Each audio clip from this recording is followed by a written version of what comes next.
मेरी वाइफ को मुझसे शादी किए पूरे 8 साल हो चुके हैं। मेरे पास तो अपने डॉग का भी फ्रेंड है, लेकिन मेरे पास वो नहीं है। और हम दोनों के कांटेक्ट में रहने का बस एक ही तरीका होता है, वो है लिविंग रूम की टेबल पर छोड़ा हुआ नोट। शादी के इतने साल बाद भी हम हमेशा अपनी अपनी अलग लाइफ जीते हैं। उसका रूम सेकंड फ्लोर पर होता है और मेरा फर्स्ट फ्लोर पर। हम एक दूसरे की लाइफ में इंटरफियर नहीं करते हैं, ना ही एक दूसरे को डिस्टर्ब करते हैं। रूम, बैग, वाटर और इलेक्ट्रिसिटी सब कुछ अलग अलग रहता है, जिस पर शादी के बाद जो कुछ चीजें होनी चाहिए होती हैं, उनमें से कुछ भी नहीं होता है। अगर मैरिज सर्टिफिकेट ना होता तो मुझे तो यही लगता कि हम दोनों किसी शेयर्ड हाउस में रहने वाले रूममेट्स हैं। हमारी शादी भी इसलिए हुई थी क्योंकि दोनों फैमिलीज अच्छी थीं और घर वालों के बार बार शादी के लिए प्रेशर डालने को हैंडल करना था, जिस पर दोनों फैमिलीज के एल्डर्स ने थोड़ा थोड़ा पैसा दिया था। मैंने उसे 20 युआन गिफ्ट में दिए थे और उसने भी 20 युआन का डोवरी वापस दिया था, यानी कुल 40 युआन हुए थे। फिर उसकी विश के मुताबिक वो सारा पैसा एक कार्ड में रख दिया गया था और वो कार्ड मेरे पास रहता है। इसके बाद से बस इतना था कि अगर मुझे उससे कुछ कहना होता तो मैं उससे बोल सकता था, और जब तक बात बहुत ज्यादा आउटरेजस ना हो वो हर बात मान लेती है। मेरी वाइफ ऑनलाइन लिटरेचर की मास्टर है। वो अपनी स्टोरीज के कॉपीराइट्स बेचती है और उसकी इनकम भी काफी हाई होती है, जिस पर हमारी टाइमिंग्स भी पूरी तरह अलग रहती हैं।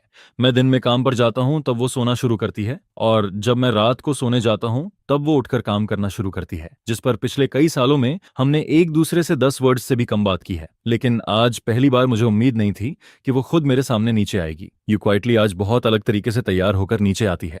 उसने ऑरेंज लिपस्टिक लगाई होती है, आई शैडो लगाया होता है और उसने एक शॉर्ट स्कर्ट पहनी होती है जो मैंने उसे पहले कभी पहने हुए नहीं देखा था, जिस पर मैं उसे थोड़ा ज्यादा देर तक देखता रहता हूँ। शायद क्योंकि मैं उसे काफी देर तक देख रहा होता हूँ, इसलिए वो थोड़ा अनकंफर्टेबल फील करने लगती है, जिस पर वो पहले खुद को देखती है, फिर अपने चारों तरफ घूमकर देखती है और आखिर में सिर उठाकर मेरी तरफ देखती है और पूछती है, क्या हुआ, कुछ प्रॉब्लम है? जिसके जवाब में मैं सिर हिलाता हूँ और कहता हूँ, नहीं, अच्छा लग रहा है, तुम बाहर जा रही हो? जिस पर यू क्वाइटली धीरे से सिर हिलाती है और कहती है, हाँ, मैं डेट पर जा रही हूँ। यह सुनते ही मैं अचानक सिर घुमाकर खांसने लगता हूँ। मैं थोड़ा ऑकवर्ड हो जाता हूँ, जिस पर यू क्वाइटली के दिल में थोड़ी सी प्राइड आती है, लेकिन तभी उसे एहसास होता है कि उसने कुछ गलत बोल दिया है। वो जल्दी से कहती है कि उसे आदत है, जब वो अपनी लिटिल सिस्टर्स के साथ बाहर जाती है तब वो हैबिट से उसे भी डेट ही कह देती है। फिर वो जल्दी से जोड़ती है, मैं अपनी बेस्ट फ्रेंड के साथ जा रही हूँ। यह सुनकर मेरे चेहरे का एक्सप्रेशन थोड़ा बेटर होता है, लेकिन फिर भी मुझे समझ नहीं आता कि मुझे क्या कहना चाहिए, जिस पर मैं बस पोलाइटली इतना कहता हूँ, ध्यान से जाना। यू क्वाइटली मेरा चेहरा देखती है, फिर थोड़ा सोचती है और अचानक कहती है,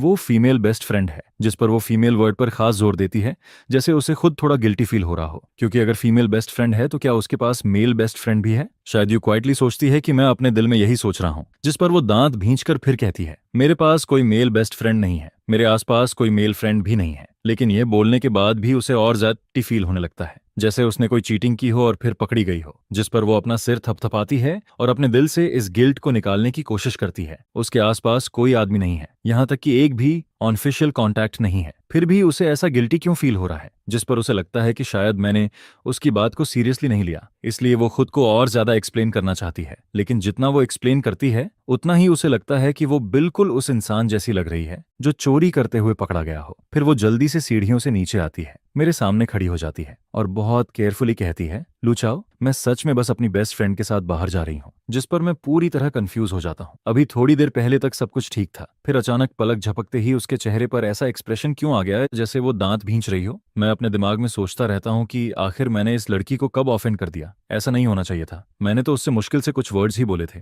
लेकिन यू क्वाइटली का टेम्पर सच में बहुत अच्छा नहीं है। मैं साफ महसूस करता हूँ कि उसके चेहरे का एक्सप्रेशन सही नहीं है, जिस पर मैं सिर उठाकर पूछता हूँ, तो क्या आज रात मैं तुम्हारे लिए डोर खुला छोड़ दूं? यह सुनकर यू क्वाइटली कुछ नहीं कहती, बस यही उसका आखिरी जवाब होता है। फिर वो और तेज कदमों से बाहर चली जाती है। उसके जाने के बाद भी मैं अपने दिल में यही सोचता रहता हूँ कि वो आखिर गुस्सा क्यों हुई। लड़की ने सीधे सीधे नहीं कहा था, लेकिन उसके चेहरे से साफ पता चल रहा था कि वो नाराज है। मैं काफी देर तक सोचता रहता हूँ, लेकिन मुझे कोई जवाब नहीं मिलता। मुझे सच में समझ नहीं आता कि एक सेकंड पहले तक कोई इंसान ठीक से बात कर रहा हो और अगले ही सेकंड अचानक बदल जाए, फिर ड्रामा करने लगे। आखिर में मैं बस इसी कंक्लूजन पर पहुंचता हूँ कि लड़कियां बहुत अजीब होती हैं, लेकिन वो गुस्सा थी, जिस पर मैं सोचता हूँ कि क्या मुझे उसे मनाना चाहिए। फिर मैं खुद ही इस बात को छोड़ देता हूँ, क्योंकि यू क्वाइटली को गुस्सा मैंने नहीं दिलाया था, और अगर मैं उससे और ज्यादा बात करता तो शायद मैं कुछ गलत बोल देता और फिर वो सच में और ज्यादा नाराज हो जाती।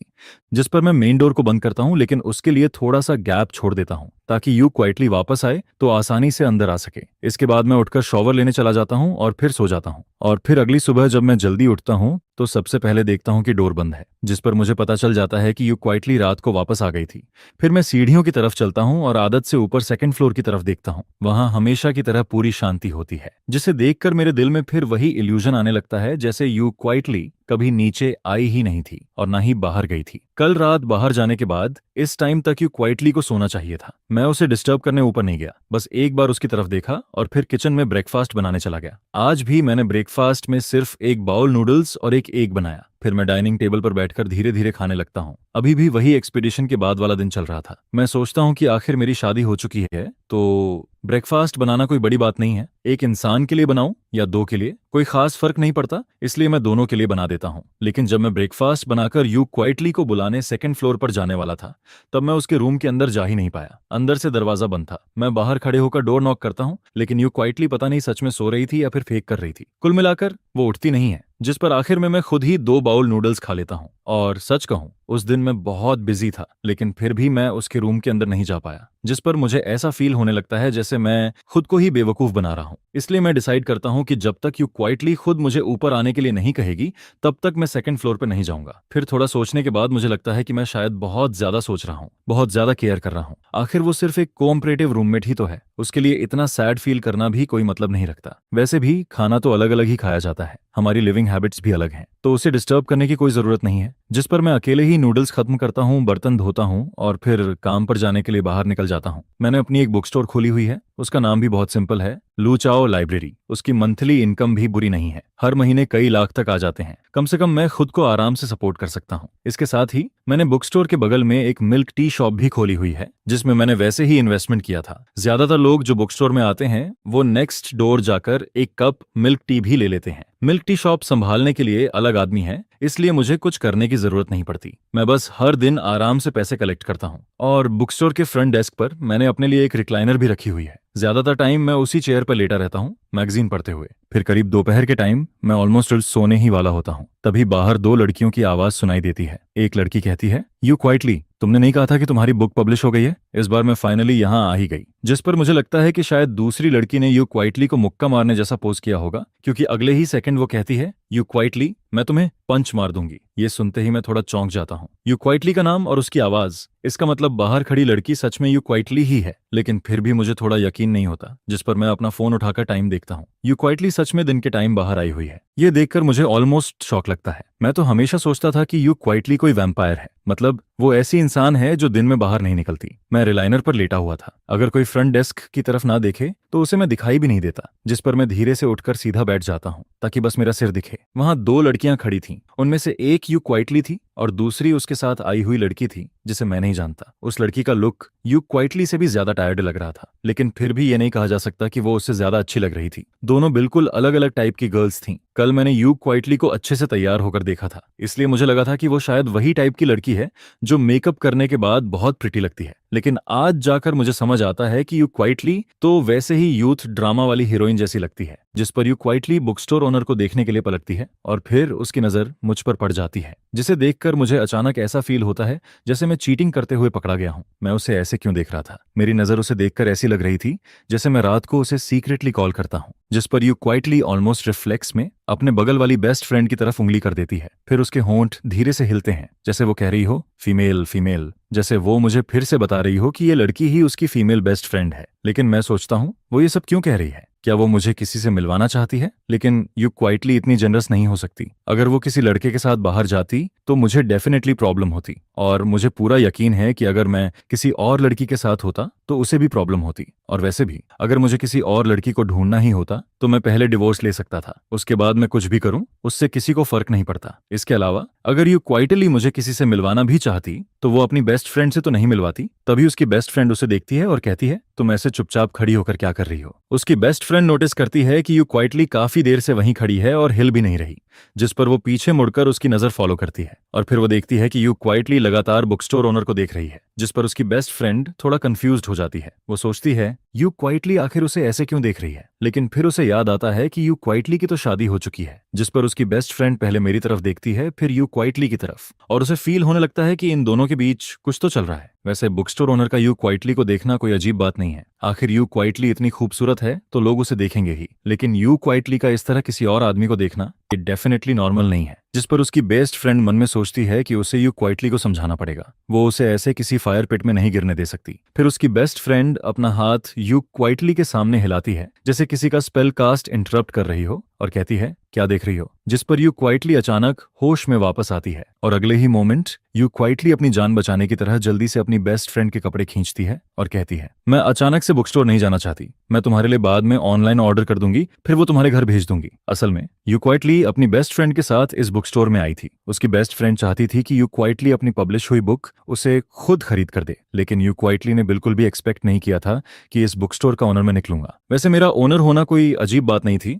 लेकिन पता नहीं क्यों इंस्टिंक्टिवली यू क्वाइटली अंदर नहीं जाना चाहती थी। अभी थोड़ी देर पहले वो अपनी बेस्ट फ्रेंड से जो बातें कर रही थी, पता नहीं मैंने सुना था या नहीं, लेकिन यू क्वाइटली हर चीज के लिए वर्स्ट सिचुएशन सोचती है, जिस पर वो क्वाइटली सोचती है कि शायद मुझे उसकी बुक लिखने वाली बात पता होनी चाहिए थी, लेकिन मुझे उसका सीक्रेट नहीं पता था और यू क्वाइटली चाहती भी नहीं थी कि मुझे पता चले। आखिर ये इतना बड़ा सीक्रेट था जो उसके पेरेंट्स तक को नहीं पता था। यू क्वाइटली को हमेशा लगता था कि सीक्रेट्स रखना बहुत शर्म वाली बात है, और जो बुक्स वो लिखती थी उन्हें लेकर तो उसे और भी ज्यादा शर्म आती थी, जिस पर वो तुरंत अपनी बेस्ट फ्रेंड को खींचकर वापस ले जाना चाहती है, लेकिन उसकी बेस्ट फ्रेंड को शायद कुछ समझ नहीं आता। वो उल्टा उसका हाथ पकड़ती है और उसे अंदर खींचते हुए कहती है डर किस बात का है, ये बस एक बुक स्टोर ही तो है, बुक यहीं मिल जाएगी, फिर ऑनलाइन ऑर्डर क्यों करना है। उसकी बेस्ट फ्रेंड को यू क्वाइटली का ये बिहेवियर थोड़ा अजीब लगता है, लेकिन फिर वो अपने दिमाग में इसका रीजन कुछ और ही बना लेती है। उसे लगता है कि यू क्वाइटली का ऐसा रिएक्ट करना शायद जेलसी की वजह से है, क्योंकि उसने मुझे देख लिया था। जिस पर उसकी बेस्ट फ्रेंड मन में सोचती है कि अगर किसी लड़की का कोई लवर होता है तो वो ऑब्वियसली जेलस होगी,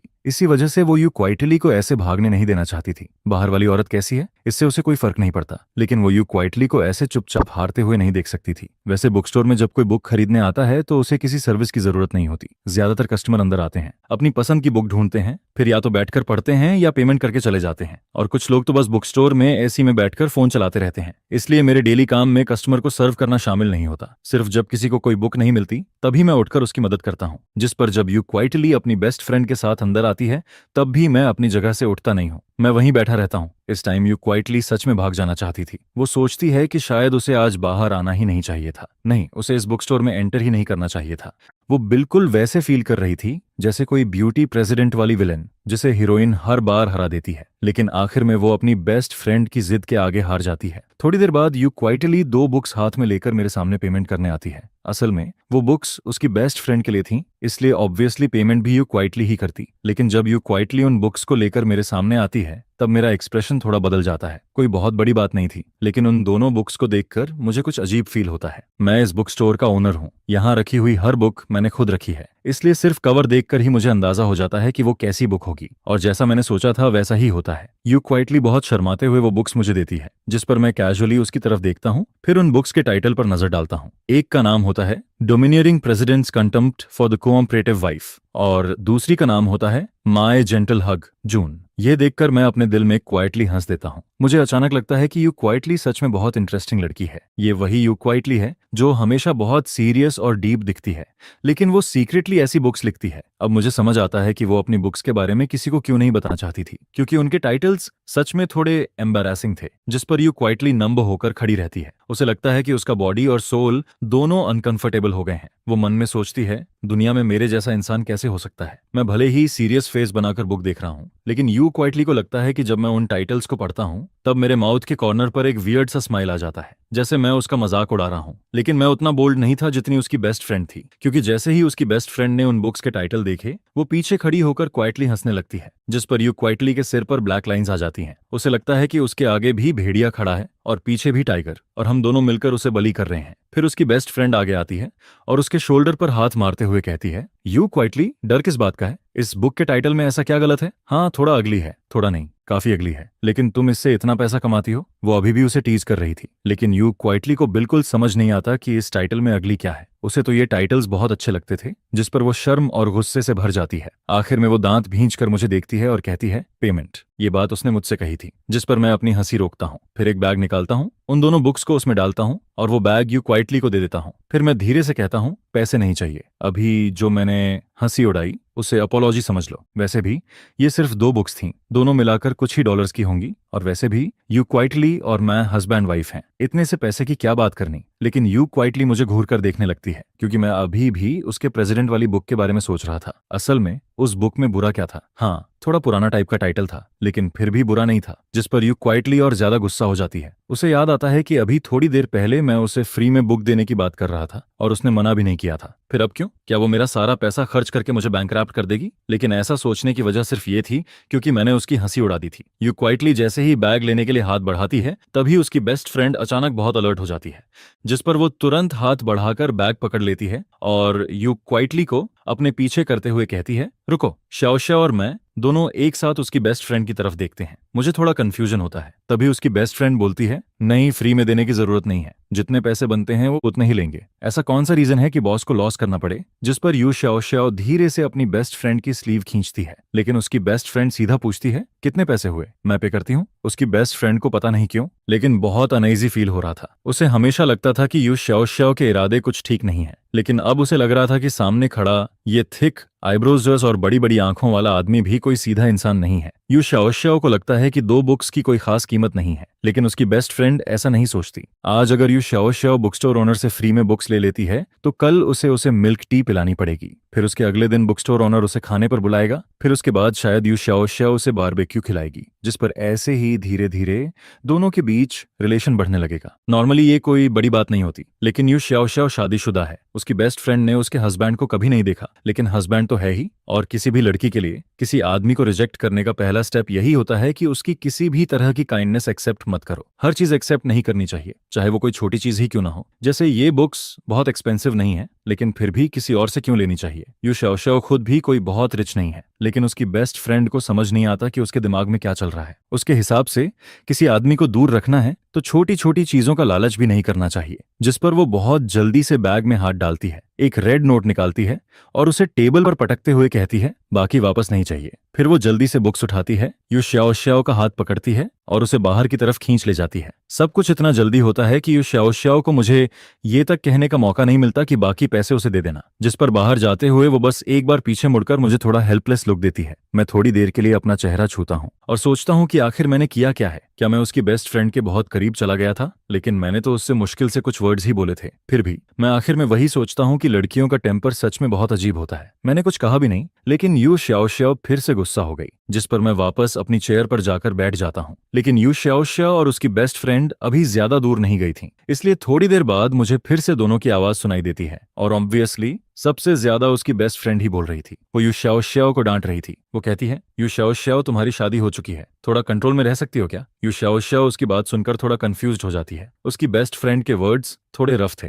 उसे समझ नहीं आता कि शादी का इसमें क्या लेना देना है और कंट्रोल में रहने का मतलब क्या होता है। कंट्रोल तो तब किया जाता है जब किसी के अंदर कोई फीलिंग हो, लेकिन यू शाओशाओ को कौन सी फीलिंग कंट्रोल करनी है? जिस पर वो थोड़ी देर सोचती है। फिर भी उसे कुछ समझ नहीं आता। आखिर में वो अपने हिसाब से एक आंसर निकालती है। फिर वो धीरे से अपनी बेस्ट फ्रेंड से पूछती है, क्या तुम्हें लगता है कि मैं अभी उस बॉस के साथ थोड़ा ज्यादा रूड थी, इसलिए तुम कह रही हो कि मुझे कंट्रोल में रहना चाहिए? उसकी बेस्ट फ्रेंड ये सुनकर और भी कंफ्यूज्ड हो जाती है। क्या यू शाओशाओ को लगता है कि वो अभी बस रूड थी? असल में उसकी बेस्ट फ्रेंड को तो साफ साफ लग रहा था कि यू शाओशाओ को वो बुक स्टोर ओनर पसंद है, क्योंकि ज्यादातर लड़कियां सिर्फ उसी इंसान के सामने ऐसे बिहेव करती हैं जिसे वो पसंद करती हैं। लेकिन उसकी बेस्ट फ्रेंड डिसाइड करती है कि वो अभी बुक स्टोर ओनर वाली बात को आगे नहीं बढ़ाएगी, जिस पर वो टॉपिक बदल देती है और सीधे यू शाओशाओ के हस्बैंड की बात छेड़ देती है। वो अपना हाथ यू शाओशाओ के शोल्डर पर रखती है और बहुत धीरे से कहती है, वैसे तुम मुझे अपने हस्बैंड से कब मिलवाओगी? यू शाओशाओ जैसे ही उसकी बेस्ट फ्रेंड का हाथ अपने शोल्डर पर फील करती है, वो तुरंत उसे हटा देती है। फिर उसे थोड़ा डिसलाइक करते हुए कहती है, तुम इतनी दूर से यहाँ आई हो और मुझे मिलने नहीं, मेरे हस्बैंड को देखने आई हो, है ना? जिस पर उसकी बेस्ट फ्रेंड तुरंत बोलती है,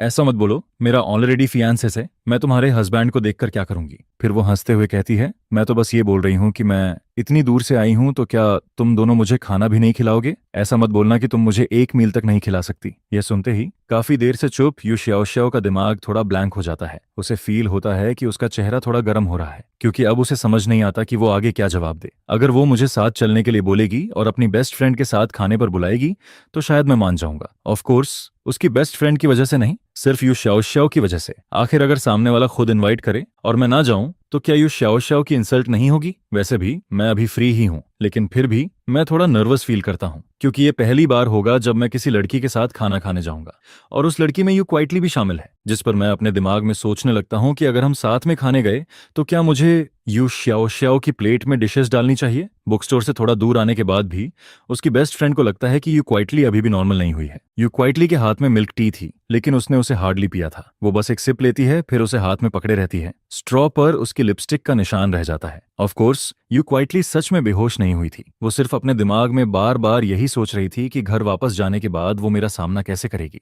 अभी जो मैंने उसे देखा था वो उसे बार बार याद आ रहा था। उसे फील होता है जैसे मेरी नजर ने उसे पूरी तरह पकड़ लिया हो, जिस पर वो मन में बार बार सोचती है, damn domineering president, damn evil concubine, मुझे ऐसी बुक्स लिखनी ही नहीं चाहिए थी। उस ट्री शॉप। यू चुपचाप अपने मन में सोचता है, जिस पर वो अंदर ही अंदर थोड़ा सल्क भी करता है और फिर अचानक से अपना हाथ उठाकर मिल्क टी की एक सिप लेता है, जिस पर उसकी गर्लफ्रेंड देखती है कि यू क्वाइटली कुछ बोल ही नहीं रहा है तो वो अपना हाथ उठाकर यू जिंग के सिर पर हल्का सा नॉक कर देती है और कहती है, क्या सोच रहे हो यू क्वाइटली, मैं तुम्हें बता रही हूँ उसके बारे में मत सोचो। जिस पर यू क्वाइटली अपना सिर पकड़ लेता है, अपना चेहरा नीचे छुपाता है और फिर कहता है, अगली बार मारना हो तो थोड़ा धीरे मारना। यह सुनकर उसकी गर्लफ्रेंड अचानक से यू क्वाइटली की तरफ देखती है, जिस पर यू क्वाइटली एक हाथ से उसकी फेस को थोड़ा दूर पुश कर देता है और कहता है, ये क्या कर रही हो, मैं एक हैजर्डरी फादर हूँ, मेरे इतना क्लोज मत आओ, जाओ अपने फियांसे को ढूंढो। जिस पर अचानक उसकी गर्लफ्रेंड को जैसे कुछ याद आता है। वो तुरंत सीधी होकर खड़ी हो जाती है, अपने हाथ फोल्ड करती है, यू क्वाइटली को देखती है और फिर साई करते हुए कहती है,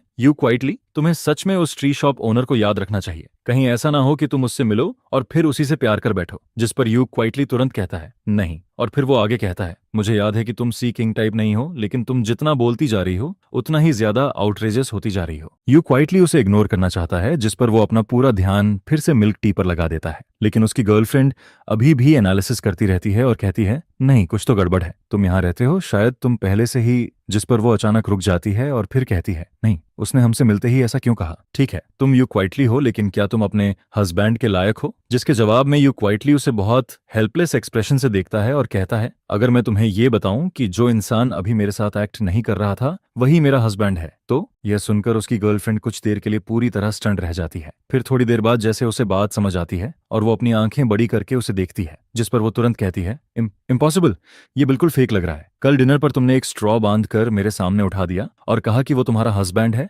असल में अपनी शादी के बारे में यू क्वाइटली के पास छुपाने जैसा कुछ नहीं था। उसने पहले अपनी गर्लफ्रेंड को नहीं बताया था, लेकिन वो जानबूझकर नहीं छुपा रहा था। बस उसकी गर्लफ्रेंड के पास उसकी कोई फोटो नहीं थी। हालांकि शादी होना नॉर्मल बात है, लेकिन यू क्वाइटली कभी किसी को अपनी मैरिड लाइफ की फोटो दिखाना नहीं चाहता था। और फिर बात कल के डिनर पर आ जाती है, जिस पर यू क्वाइटली तुरंत कहता है, कल का डिनर तुम ही पे करोगी, तुम अभी भी मुझे डांट रही हो और कह रही हो कि मैं सीक्रेटली तुमसे कांटेक्ट करता हूं। जिस पर उसकी गर्लफ्रेंड कहती है, ठीक है, अगर खर्च नहीं करना तो मत करो, वो बहुत गरीब है, ओके। तुम दोनों ऑनेस्टली कभी मिले जुले भी नहीं हो। यह कहकर उसकी गर्लफ्रेंड फिर से आंखें रोल करती है और कैजुअली पूछती है, अच्छा छोड़ो, ये बताओ तुम अपने हस्बैंड को कब डिवोर्स देने वाली हो। ये सुनते ही यू क्वाइटली ऐसे रिएक्ट करता है जैसे किसी ने उसकी टेल पर पैर रख दिया हो। वो तुरंत घबराकर कहता है, किसने कहा कि मैं डिवोर्स लेने वाला हूं। जिस पर उसकी गर्लफ्रेंड को यू जिंग का रिएक्शन थोड़ा फनी लगता है। वो लगभग समझ चुकी होती है कि यू क्वाइटली क्या सोच रहा है, लेकिन अभी वो बस उसे टीज करना चाहती है। जिस पर उसकी बेस्ट फ्रेंड फिर से कहती है, अरे अभी तुम खुद नहीं कह रही थी कि तुम्हें वो पसंद नहीं है। जिस पर यू क्वाइटली कुछ देर चुप रहता है और फिर धीरे से कहता है, हालांकि मुझे लू चाओ पसंद नहीं है, लेकिन मैं उससे नफरत भी नहीं करता। हम इतने सालों से साथ हैं। सच कहूं तो वो बहुत ऑनरेबल है और मैं उसकी थैंकफुल हूं कि उसने मेरी इतनी सारी बैड हैबिट्स को टॉलरेट किया है। मैं रात के बीच में उठकर टेकआउट लेने चली जाती हूँ या खाना बनाना शुरू कर देती हूँ, लेकिन वो कभी फंस नहीं करता। लू चाओ मुझे पसंद नहीं करता, फिर भी वो मेरी कमियों को एक्सेप्ट करता है। इसके बाद यू क्वाइटली धीरे से कहता है, मैं बस ये सोचता हूँ कि आखिर लू चाओ और मेरी शादी हुई है। जब तक हमारे बीच किसी बड़ी बात को लेकर कोई कॉन्ट्राडिक्शन या डिफरेंस नहीं होता, तब तक हम डिवोर्स नहीं लेंगे। ऑफ कोर्स अगर लाइफ में कोई कॉन्फ्लिक्ट आता भी है तो उसे सॉल्व किया जा सकता है, और अगर कभी फ्यूचर में उसे कोई और पसंद आ जाए। ये कहते हुए यू क्वाइटली थोड़ी देर रुकता है और फिर कहता है, अगर वो मुझे डिवोर्स देना चाहे तो मैं सैड नहीं होऊंगा, क्योंकि शायद हमारी फेट बस यहीं तक थी। यह सुनकर उसकी गर्लफ्रेंड मुस्कुराती है और फिर उसे देखती हुई कहती है, तुम सच में बहुत कामली सोच लेते हो। लेकिन फिर उसकी आवाज अचानक बदल जाती है और वो इरिटेटेड टोन में कहती है, अगर मेरी शादी की ड्रेस पहनकर कोई दूसरा इंसान मुझे छोड़ने की कोशिश करे तो मैं उसका सिर घुमा दूंगी। जिस पर यू क्वाइटली थोड़ा लेफ्ट साइड में हट जाता है और कहता है, तुम बहुत डेंजरस हो। इसके बाद मैं आज थोड़ा लेट वापस आता हूँ। टाइम लगभग 7 या 8 बजे जैसा लग रहा होता है। मुझे लगा था कि यू क्वाइटली इतनी जल्दी वापस नहीं आएगा क्योंकि वो अपनी बेस्ट फ्रेंड के साथ था, लेकिन जब मैं वापस आता हूँ तब तक ऑफिशियली डिनर का टाइम हो चुका होता है। फिर भी मैं थोड़ा सरप्राइज्ड होता हूँ क्योंकि यू क्वाइटली अपने घोस्टली सीक्रेट के साथ खाना नहीं खा रहा होता है, जिस पर यू क्वाइटली दरवाजा खुलने और बंद होने की आवाज सेट सुनता है। वो सबकॉन्शियसली ऊपर देखता है, फिर मेरी तरफ आता है और मुझे हेलो बोलता है, गुड मॉर्निंग। यह बोलते ही उसे एहसास होता है कि उसने गलत बोल दिया, जिस पर वो थोड़ा ऑकवर्ड हो जाता है क्योंकि इस टाइम पर गुड मॉर्निंग कहना क्लियरली सही नहीं था। यू क्वाइटली जैसे कुछ कहना चाहता है लेकिन उसे थोड़ा ऑकवर्ड फील होता है, जिस पर वो फिर से अपना सिर नीचे कर लेता है। फिर जैसे उसे अचानक कुछ याद आता है, वो फिर से ऊपर देखता है और मुझसे पूछता है, क्या तुम खाना खाओगे? यह सुनकर मुझे सब कुछ बहुत स्ट्रेंज लगने लगता है। यू क्वाइटली मुझे डिनर के लिए इनवाइट कर रहा है और इस टाइम पर मैं जवाब देने की हिम्मत नहीं करता क्योंकि जब दुनिया इतनी अबनॉर्मल लगे तो जरूर कुछ ना कुछ गड़बड़ होती है। मुझे अभी भी याद है कि आज दोपहर यू क्वाइटली ने मुझे एक अजीब नजर से देखा था, जिस पर मैं सोचने लगता हूँ क्या उस लुक का मतलब ये था कि जब मैं घर वापस आऊंगा तब वो मेरा हिसाब करेगा। मैं दोपहर की बात याद करता हूँ जब मैं उसकी गर्लफ्रेंड के साथ अंदर गया था। फिर मैं ध्यान से सोचता हूँ और रियलाइज करता हूँ कि मैंने उसकी गर्लफ्रेंड से मुश्किल से कुछ बातें ही की थीं। और फिर अचानक यू क्वाइटली फिर से अपना सिर थपथपाता है, मेरी तरफ देखता है और कहता है, सॉरी मैं भूल गया था, मैंने तुम्हारे लिए कुछ बनाया ही नहीं। जिस पर मैं थोड़ा चोक हो जाता हूँ। फिर मैं कहता हूँ कोई बात नहीं, मैं वापस जाकर खुद बना लूंगा। लेकिन अंदर ही अंदर मैं समझ जाता हूँ कि इस वुमन की इंटेंशंस बिल्कुल भी अच्छी नहीं है। यू क्वाइटली नहीं जानता कि मैं क्या सोच रहा हूँ, लेकिन यू क्वाइटली का रियल में मेरे साथ खेलने का कोई मतलब नहीं होता। लोगों की कॉमन ग्रीटिंग भी यही होती है कि खाना खाया या नहीं, साथ में खाना है क्या। यू क्वाइटली बस कैजुअली पूछता है, वो यूजुअली मेरे साथ नहीं खाता एंड ऑब्वियसली खाना बनाते टाइम वो किसी और के लिए नहीं बनाता। वैसे एक सर्विंग और बना देना कोई बड़ी बात नहीं होती, लेकिन यू क्वाइटली को ये क्लियर नहीं होता कि मैं खाऊंगा भी या नहीं, और ज्यादा बना दिया तो वेस्ट हो जाएगा। वो खुद भी इतना फिनिश नहीं कर पाता, जिस पर यू क्वाइटली को अचानक कुछ याद आता है। वो मेरी तरफ देखता है और कहता है, वरना तुम एक एग टार्ट खा सकते हो। उसके पास मेरे साथ शेयर करने के लिए और कुछ नहीं होता, उसमें कोई स्टबर्ननेस नहीं होती, वो बस क्वाइटली मेरी तरफ बढ़ जाता है। जिस पर यू क्वाइटली सोचता है कि शायद मैं खाना चाहता हूँ, इसलिए वो अपने चॉपस्टिक्स नीचे रख देता है और टेबल पर रखे एक टार्ट में से एक निकाल लेता है। और जैसे ही मैं पास आता हूँ,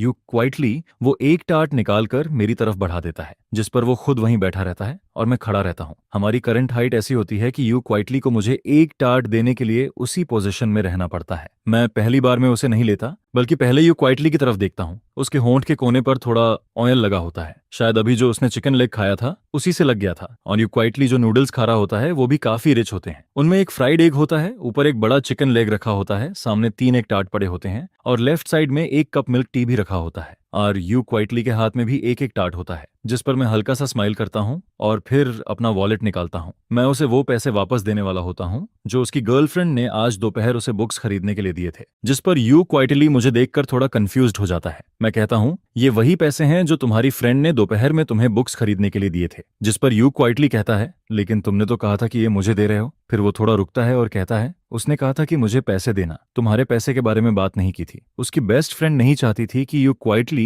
किसी दूसरे आदमी से गिफ्ट एक्सेप्ट करे, लेकिन मैं ये इमेजिन भी नहीं कर सकता कि उसकी गर्लफ्रेंड के ना होने पर मैं यू क्वाइटली को कुछ दूं। जिस पर यू क्वाइटली ज्यादा नहीं सोचता, वो हल्का सा स्माइल करता है और फिर अपने हाथ में पकड़ा एक टार्ट सीधे अपने मुंह में डाल लेता है। इसके बाद वो एक टिश्यू निकालता है, अपने हाथों पर लगा ऑयल साफ करता है, फिर दोनों हाथों से पैसे लेता है और सीधे अपने वॉलेट में रख देता है। फ्री के 100 रुपए मिलते ही वो काफी खुश लगने लगता है। मैं फिर उसकी एक्सप्रेशन देखता हूँ, जिस पर यू क्वाइटली पैसे रखकर अचानक कुछ सोचने लगता है। फिर वो एक और एग टार्ट उठाता है, सामने रखे एग टार्ट के बॉक्स में से एक निकालता है और मेरी तरफ बढ़ा देता है। जैसे ही मैं ऊपर देखता हूँ, वो मुझे देने ही वाला होता है, लेकिन उसी वक्त वो नोटिस करता है कि मैं उसे देख रहा हूँ, जिस पर वो तुरंत अपना चेहरा थोड़ा नीचे कर लेता है, जल्दी से नजरें हटा लेता है और फिर क्वाइटली मुझे वो एग टार्ट पकड़ा देता है। मैं धीरे से कहता हूँ, थैंक यू। जिस पर यू क्वाइटली को अपने चेहरे पर हल्की गर्मी फील होने लगती है। अभी मैंने उसे जिस तरह देखा था वो उसे थोड़ा स्ट्रेंज लगता है और यही देखकर उसे दोपहर वाली बात याद आ जाती है। उसे याद आता है कि उसे कुछ दिन के लिए बाहर चले जाना चाहिए था,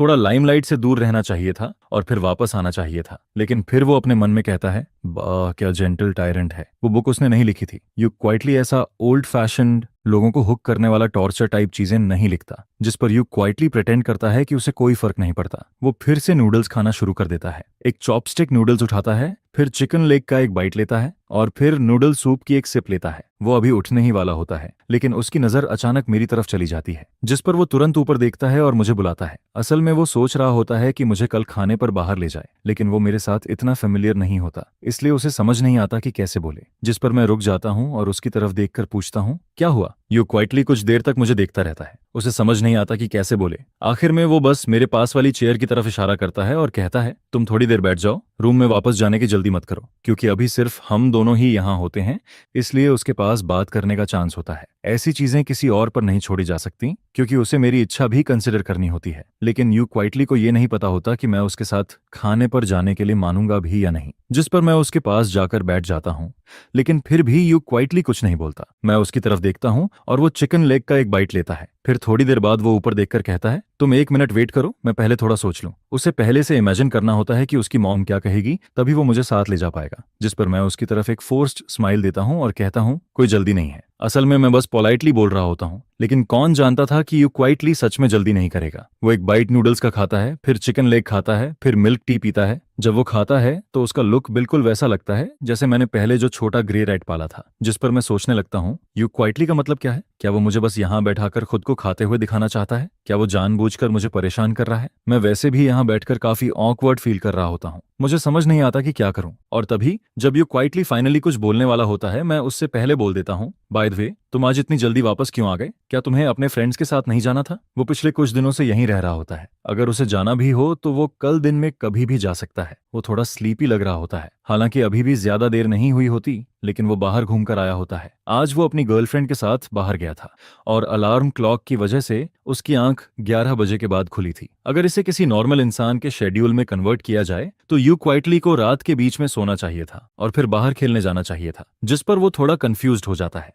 मैं बस सिर हिलाता हूँ, कुछ नहीं बोलता, और फिर मैं मन में सोचने लगता हूँ, यू क्वाइटली की बेस्ट फ्रेंड भी मुझे साथ खींचना चाहती थी।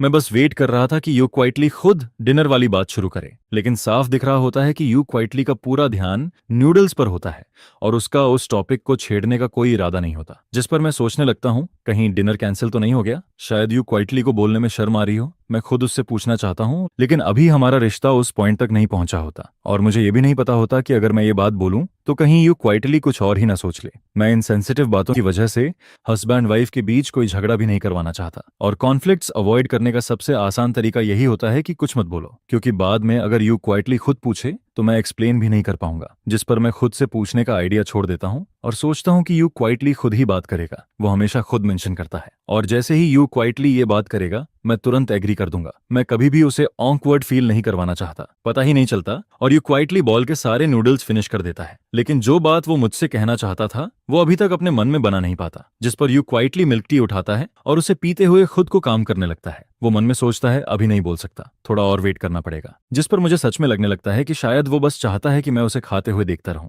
मैं देखता हूं कि यू क्वाइटली खाना खत्म कर चुका है, इसलिए मैं हल्का सा स्माइल करके पूछता हूं, तुम तो कुकिंग में अच्छे हो ना, फिर टेकआउट क्यों मंगाते हो? जिस पर यू क्वाइटली बहुत शॉर्ट में जवाब देता है, क्योंकि मैं लेजी हूं। खाना बनाने के बाद बर्तन भी धोने पड़ते हैं और उससे मेरी नींद खुल जाती है। उसकी बात सुनकर मैं कुछ देर के लिए रुक जाता हूँ। फिर थोड़ी देर बाद मैं कहता हूँ, लेकिन हर टाइम टेकआउट खाना भी सही नहीं है, हेल्थ के लिए अच्छा नहीं होता। जिस पर यू क्वाइटली बस सिर हिला देता है, लेकिन देखकर ही समझ आ जाता है कि उसने बात सुनी जरूर है पर मानी नहीं है। मैं भी ज्यादा कुछ नहीं कहता। आखिर यू क्वाइटली इतना बड़ा है कि उसे खुद डिसाइड करना चाहिए कि क्या सही है और क्या नहीं। जिस पर यू क्वाइटली नीचे बाउल में बचे सूप को देखता रहता है। वो काफी देर तक मन में सोचता रहता है और आखिर में हिम्मत करके मेरी तरफ देखता है। फिर वो धीरे से मेरा नाम लेता है। मैं उसकी तरफ देखता हूँ और पूछता हूँ, क्या हुआ? लेकिन यू क्वाइटली कुछ नहीं बोल पाता। वो बस मेरा चेहरा देखता रहता है और आखिर में जो बात उसे कहनी चाहिए थी वो फिर से अपने दिल में दबा देता है। फिर वो कहता है, कुछ नहीं, मैं डिशेस धोने जा रहा हूँ। इतना कहकर वो उठता है, नूडल बाउल उठाता है और किचन की तरफ चला जाता है। मैं उसकी पीठ को देखता रहता हूँ और मन में सोचता हूँ,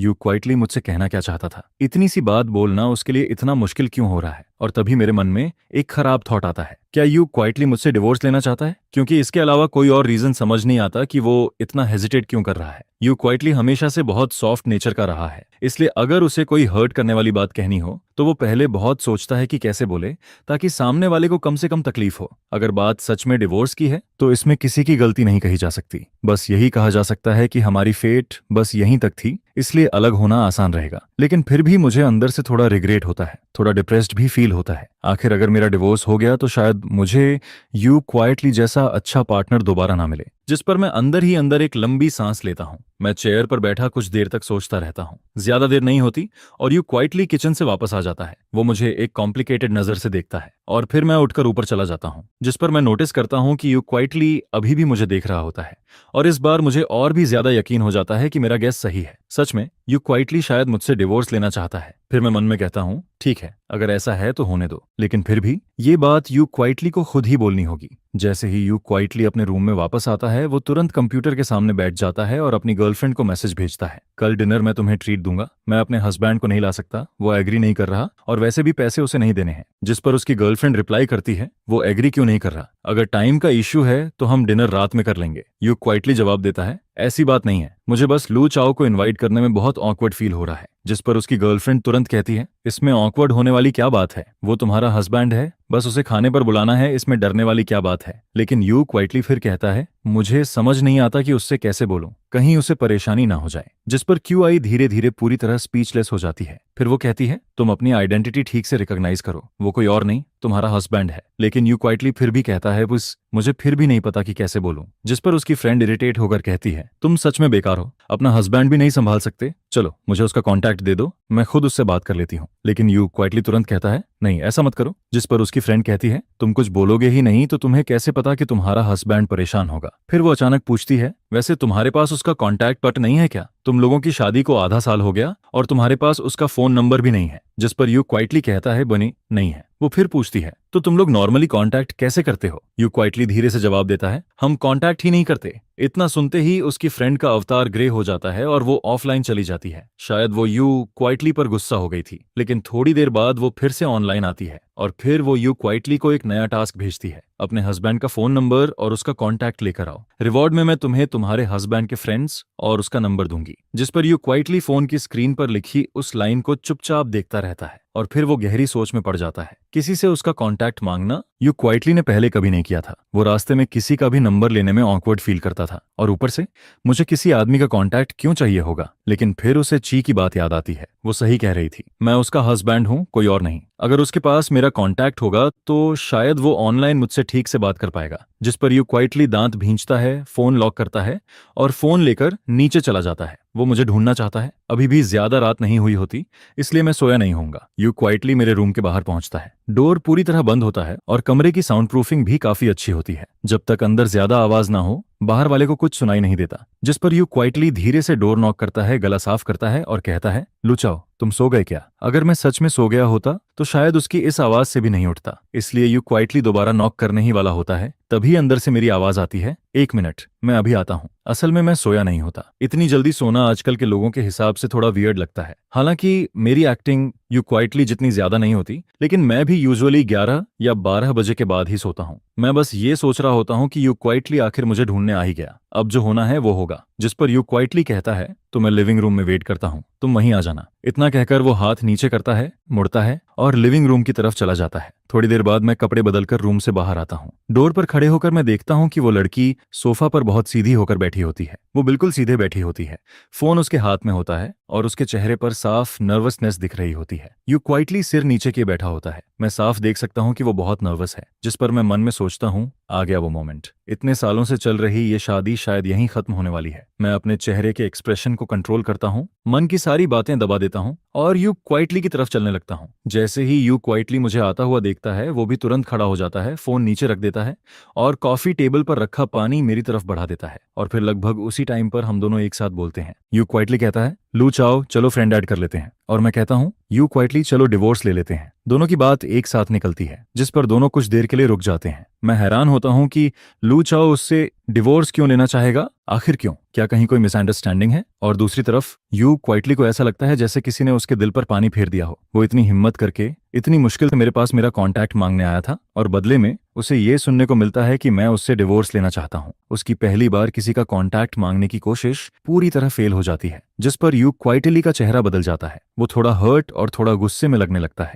वो झुककर पानी वापस टेबल पर रख देता है। मैं मन में सोचता हूँ कि वो मुझे पानी भी नहीं देना चाहता और मैं समझ नहीं पाता। इतने सालों की शादी में यू क्वाइटली को कभी मेरा कॉन्टैक्ट वर्क नहीं चाहिए था, और अब जब डिवोर्स की बात हो रही है तब उसे अचानक मेरा नंबर चाहिए। इसका मतलब क्या है? क्या ये अलग होने से पहले की आखिरी फॉर्मेलिटी है? मैं मन में सोचता हूँ कि कम से कम लू चाओ आखिर तक डिसेंट इंसान तो रहा। जिस पर यू क्वाइटली फिर से फोन उठाता है, लेकिन इस बार फोन पकड़ते हुए उसके हाथ हल्के से कांप रहे होते हैं। फिर वो मेरी तरफ देखता है और कहता है, ठीक है, मुझे रीजन बताओ, हम डिवोर्स क्यों लेंगे? उसके अंदर एक अजीब सा एहसास होता है, जैसे उसकी कोई चीज उससे छिन रही हो। वो मन में सोचता है कि शायद मैं उससे डिवोर्स इसलिए लेना चाहता हूँ क्योंकि मुझे कोई दूसरी लड़की पसंद आ गई है, लेकिन वो मुझे कुछ ब्लेम भी नहीं कर सकता। आखिर वो खुद कोई परफेक्ट वाइफ नहीं था। उसकी बात सुनकर मैं कुछ देर के लिए चुप हो जाता हूँ। यू क्वाइटली मुझसे डिवोर्स का रीजन मांग रहा होता है, लेकिन डिवोर्स की बात तो वही चाहता था ना। क्या उसे वैसे नहीं करना चाहिए था जैसे पुराने टाइम के लोग करते थे, चुपचाप मुड़कर चले जाना और खुद ही डिवोर्स की बात करना। लेकिन अब वो मुझसे कह रहा होता है कि मैं डिवोर्स चाहता हूँ, अगर जाना है तो चले जाओ, मैं मना नहीं करूंगा। लेकिन ये बात मेरे सिर पर क्यों डाल रहे हो? इस टाइम यू क्वाइटली का रिएक्शन मेरे लिए अनएक्सपेक्टेड होता है, जिस पर मैं ज्यादा सोचने लगता हूँ। लेकिन फिर मुझे लगता है डिवोर्स के अलावा और क्या रीजन हो सकता है, और वो मुझसे कुछ और बात करने में इतना हेजिटेट भी क्यों करेगा? अगर बात पैसे की होती तो यू क्वाइटली जैसे नॉवेल पब्लिश करने वाले ऑथर के पास पैसों की कमी तो नहीं होती। फिर अचानक यू क्वाइटली धीरे से कहता है, मैंने कभी नहीं सोचा कि मैं तुमसे डिवोर्स लूंगा। अपने बारे में इतना मत सोचो और ब्लेम मेरे ऊपर मत डालो। उसकी बात सुनकर मुझे लगता है जैसे दुनिया खत्म होने वाली है। मुझे तो लगने लगता है कि थोड़ी देर में शायद मुझे उसके सामने घुटनों पर बैठकर माफी मांगनी पड़ेगी। मैं अंदर ही अंदर हल्का सा हंसता हूँ, लेकिन फिर भी मुझे लगता है कि कुछ गड़बड़ है। दूसरी तरफ यू क्वाइटली के अंदर अभी भी गुस्सा भरा होता है, जिस पर वो फिर पूछता है, तुमसे किसने कहा कि मैं डिवोर्स लेना चाहता हूँ? कौन ऐसी बेकार बातें कर रहा है?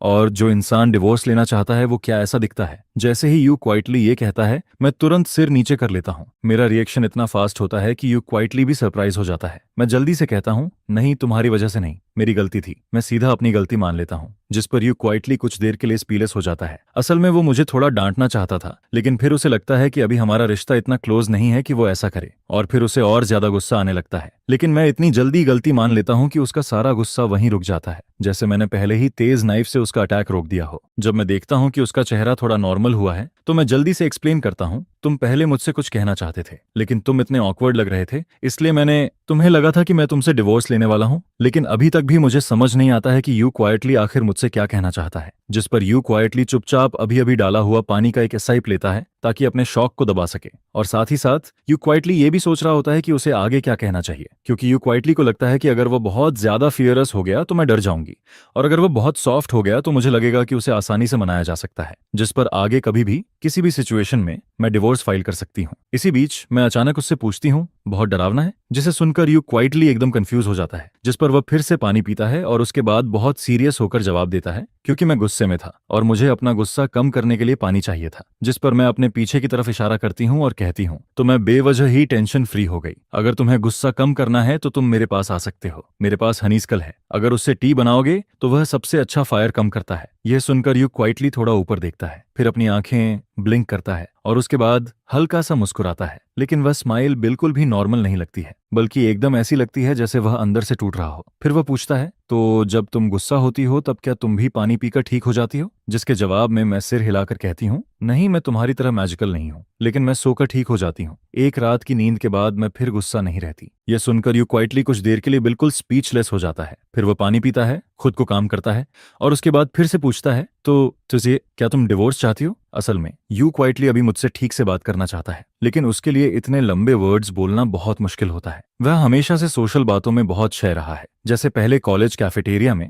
अगर उसके राइस में कुछ गंदा निकल आता था या कुछ कम होता था तो यू क्वाइटली कभी जाकर कंप्लेन नहीं करता था। वह या तो चुपचाप राइस फेंक देता था या फिर वैसे ही खा लेता था, और कभी कभी बहुत देर बाद मुझे पता चलता था, जिस पर मैं यू क्वाइटली को साथ लेकर स्टोर वाले से बात करने जाती थी। धीरे धीरे यू क्वाइटली को बहुत प्रोटेक्ट किया गया था। लोगों से जुड़ी हुई सारी मुश्किल बातें उसके लिए हमेशा किसी और ने संभाली थी, जिस पर अब यू क्वाइटली कहना चाहता है कि वह असल में बात करना चाहता है। अगर मैं सच में उससे डिवोर्स लेना चाहती हूँ तो वह मुझे रोकेगा नहीं, क्योंकि पिछले 6 महीनों में शादी के बाद से मैंने भी बहुत कुछ सहा था। एक तरफ मैं एक नॉर्मल मैरिज को निभा रही थी और दूसरी तरफ मैं अभी भी अपनी लॉयल्टी को बचाए हुए थी। लेकिन ये सारी बातें यू क्वाइटली के लिए बोलना बहुत मुश्किल होता है। उसे लगता है कि ऐसे थॉटफुल वर्ड्स उसके मुंह से निकलते ही नहीं है, ठीक वैसे ही जैसे वह कभी प्यार भरी बातें नहीं कह पाता है। इसलिए आखिर में वह सिर्फ इतना ही पूछता है, तो क्या तुम डिवोर्स चाहती हो? जिस पर मैं ड्राई लाफ करती हूँ और कहती हूँ, और मैं ऑफ कोर्स नहीं, मैं जाना नहीं चाहती। अगर मेरा डिवोर्स हो गया तो मेरा फैमिली फिर से मुझे फोर्स करेगा, और अगली लड़की जिससे मेरी फैमिली मुझे मिलवाएगी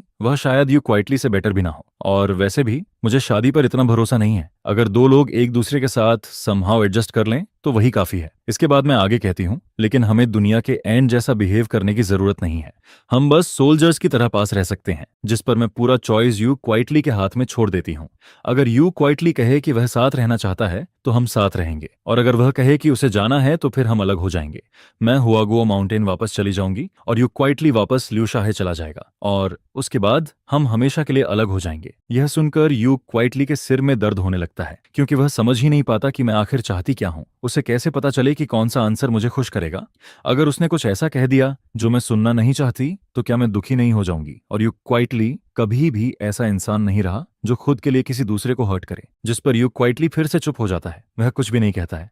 और मैं उसकी इस साइलेंस को बिल्कुल समझ नहीं पाती, क्योंकि मुझे यह समझ ही नहीं आता कि यू क्वाइटली जाना चाहता है या रुकना चाहता है। शायद यह अजीब सी मैरिज उसे पसंद नहीं है, जिस पर मैं अपने मन में फिर से साई करती हूँ। मुझे उस दिन की बात याद आती है जब जी सरनेम वाले ने यू क्वाइटली से पूछा था, तो तुम डिवोर्स चाहते हो, है ना? और तब यू क्वाइटली ने सोचा था कि अगर हम ऐसे ही चलते रहे तो हम दोनों को अलग हो जाना चाहिए। लेकिन अगर वह जाना नहीं चाहता तो वह साफ साफ क्यों नहीं कहता? इसी सोच के बीच यू क्वाइटली अचानक बोल पड़ता है, मैंने कहा ना मैं तुमसे डिवोर्स नहीं चाहता। ये सुनते ही मैं तुरंत कहती हूँ, अगर तुम नहीं जाना चाहते तो बस ये कह दो कि तुम नहीं जाना चाहते। ऐसे चुप रहोगे तो मुझे कैसे पता चलेगा कि तुम क्या सोच रहे हो? जिस पर यू क्वाइटली अपना सिर नीचे कर लेता है। फिर वह ग्लास में बचा हुआ बाकी पानी एक ही बार में पी जाता है, जिसे देखकर मैं कुछ देर के लिए स्टंड रह जाती हूँ, क्योंकि मुझे लगता है कि यू क्वाइटली शायद एक और ग्लास पानी पीकर आएगा ताकि फिर से मुझसे लड़ सके। लेकिन ऐसा नहीं होता। यू क्वाइटली उसके बाद कुछ भी नहीं कहता है। वह सिर्फ इतना कहता है, ठीक है, मैं रूम में वापस जा रहा हूँ, आज मैंने तुम्हें अब डिस्टर्ब किया। और फिर यू क्वाइटली बिल्कुल वही करता है। वह दोनों पेपर कप्स उठाकर ट्रैश कैन में फेंक देता है, जिस पर वह धीरे धीरे स्टेयर्स पर कदम रखता है और ऊपर चला जाता है। उसे ऐसा नहीं करना चाहिए था।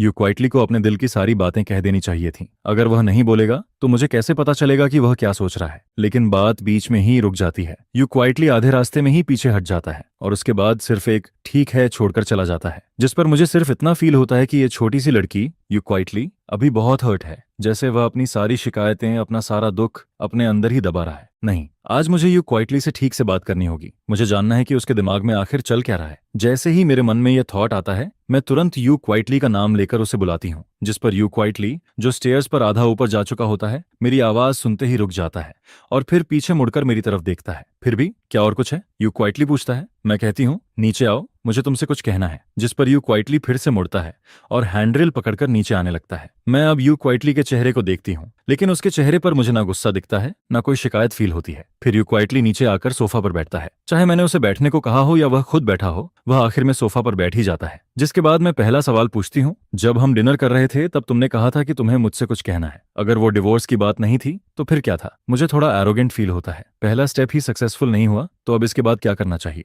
जिस पर मैं देखती हूँ कि यू क्वाइटली कुछ नहीं बोलता है। मुझे बेचैनी होने लगती है और फिर से वही शुरू हो जाता है, नहीं, अगर तुम्हारे मन में कुछ है तो बोलो।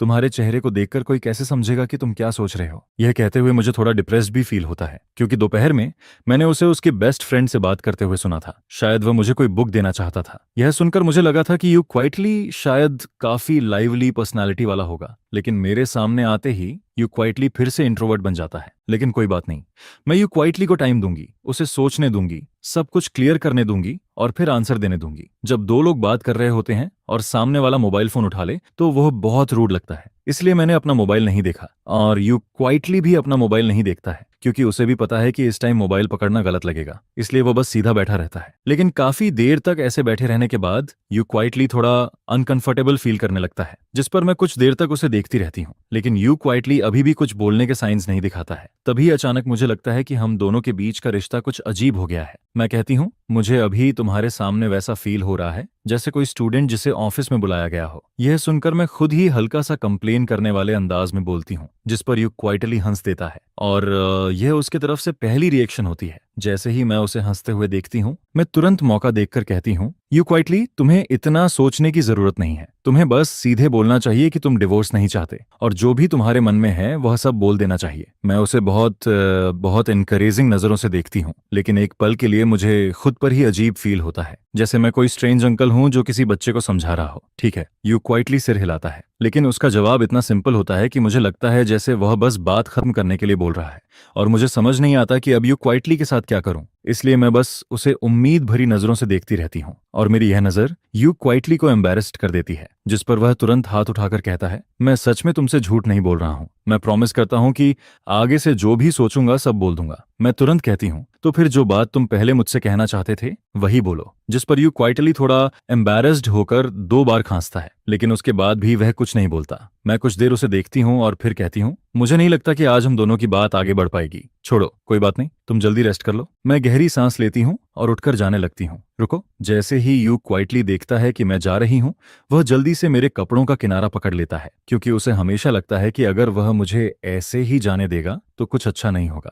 लेकिन मुझे रोकने के बाद भी उसे समझ नहीं आता कि आखिर क्या कहना चाहिए। जिस पर मैं नीचे देखती हूँ, यू क्वाइटली मेरे कपड़ों का किनारा पकड़े होता है। फिर वह सिर उठाकर मेरी तरफ देखता है, लेकिन अगले ही पल उसका चेहरा लाल हो जाता है। उसे लगता है कि उसने कुछ गलत कर दिया, जिस पर वह तुरंत मेरा कपड़ा छोड़ देता है, जैसे उसने कोई बहुत बड़ी गलती कर दी हो। और फिर वह अपना वही हाथ जो अभी अभी मेरे कपड़े पकड़ रहा था, अपनी पीठ के पीछे छुपा लेता है, ताकि मैं उसे ना देख सकूं। असल में यह कोई बड़ी बात नहीं थी, लेकिन यू क्वाइटली को लगता है कि शायद यह बात मेरे लिए परेशानी बन सकती है। यू क्वाइटली धीरे से कहता है, मुझे नहीं पता कि यह बात तुम्हारे लिए ट्रबल बनेगी या नहीं। जिस पर मैं तुरंत कहती हूँ, अगर तुम बताओगे ही नहीं तो मुझे कैसे पता चलेगा कि वह ट्रबल है या नहीं। छिन मनमन ने भी उससे यही कहा था, लेकिन फिर भी यू क्वाइटली को हमेशा लगता है कि ऐसा करना सही नहीं है। उसे लोगों को परेशान करना पसंद नहीं है, और छिन मनमन तो उसके पास रिलेशनशिप की वजह से थी, लेकिन मेरे साथ उसके और मेरे बीच सिर्फ एक मैरिज का रिश्ता है। जिस पर यू क्वाइटली अचानक कहता है, अभी हम डिवोर्स की बात कर रहे थे, तुम जाना चाहती हो या नहीं जाना चाहती? मुझे सीधे पूछना चाहिए था। अब यू क्वाइटली थोड़ा परेशान होकर मेरी तरफ देखता है और फिर आखिरकार सब कुछ बोल देता है। मुझे कैसे पता चले कि कौन सा जवाब तुम्हें हर्ट करेगा? अगर तुम डिवोर्स चाहती हो और मैं कह दूं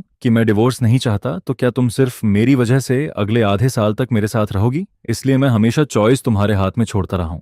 मैं चाहता था कि फैसला तुम करो। फिर वो मेरी तरफ देखता है और कहता है, तुम बस मुझे एक क्लियर आंसर दे दो, चाहे तुम जाना चाहती हो या नहीं जाना चाहती। इन दोनों में से कोई एक आंसर दे दो। फिर मुझे क्यों पूछना चाहिए कि मैं क्या चाहता हूँ? इस बार यू क्वाइटली बहुत कुछ बोल देता है और मैं उसकी सारी बातें बहुत ध्यान से सुनती हूँ। जब वह बोलना खत्म करता है, तब मुझे समझ आता है कि यू क्वाइटली बहुत ज्यादा सोचता है, लेकिन हमेशा सिर्फ दूसरों के बारे में सोचता है, कभी खुद के बारे में नहीं। जिस पर मैं उससे पूछती हूँ, क्या तुम्हारी फीलिंग्स इंपॉर्टेंट नहीं है? मैंने उसके बारे में बहुत सोचा था, इसलिए जब मैंने उससे कहा कि मैं डिवोर्स नहीं चाहती, तब मैंने पूरा फैसला उसके हाथ में छोड़ दिया था, क्योंकि उस टाइम मुझे समझ नहीं आ रहा था कि यू क्वाइटली क्या चाहता है। मैरिज तभी चलती है जब दोनों लोग उसे चलाना चाहते हों। अगर एक इंसान ही उसे निभाना चाहता रहे और दूसरा नहीं, तो फिर उसका कोई मतलब नहीं होता। इसलिए चॉइस उसके हाथ में देना कोई बड़ी बात नहीं थी। मुझे बस इतना चाहिए था कि यू क्वाइटली अपने मन की बात बता दे। उसके बाद हम दोनों मिलकर डिसाइड कर सकते थे कि आगे क्या करना है। लेकिन मैंने नहीं सोचा था कि प्रॉब्लम सिर्फ इतनी सी होगी। ये सुनकर यू क्वाइटली एकदम स्टंडन रह जाता है। वह धीरे से अपना मुंह खोलता है और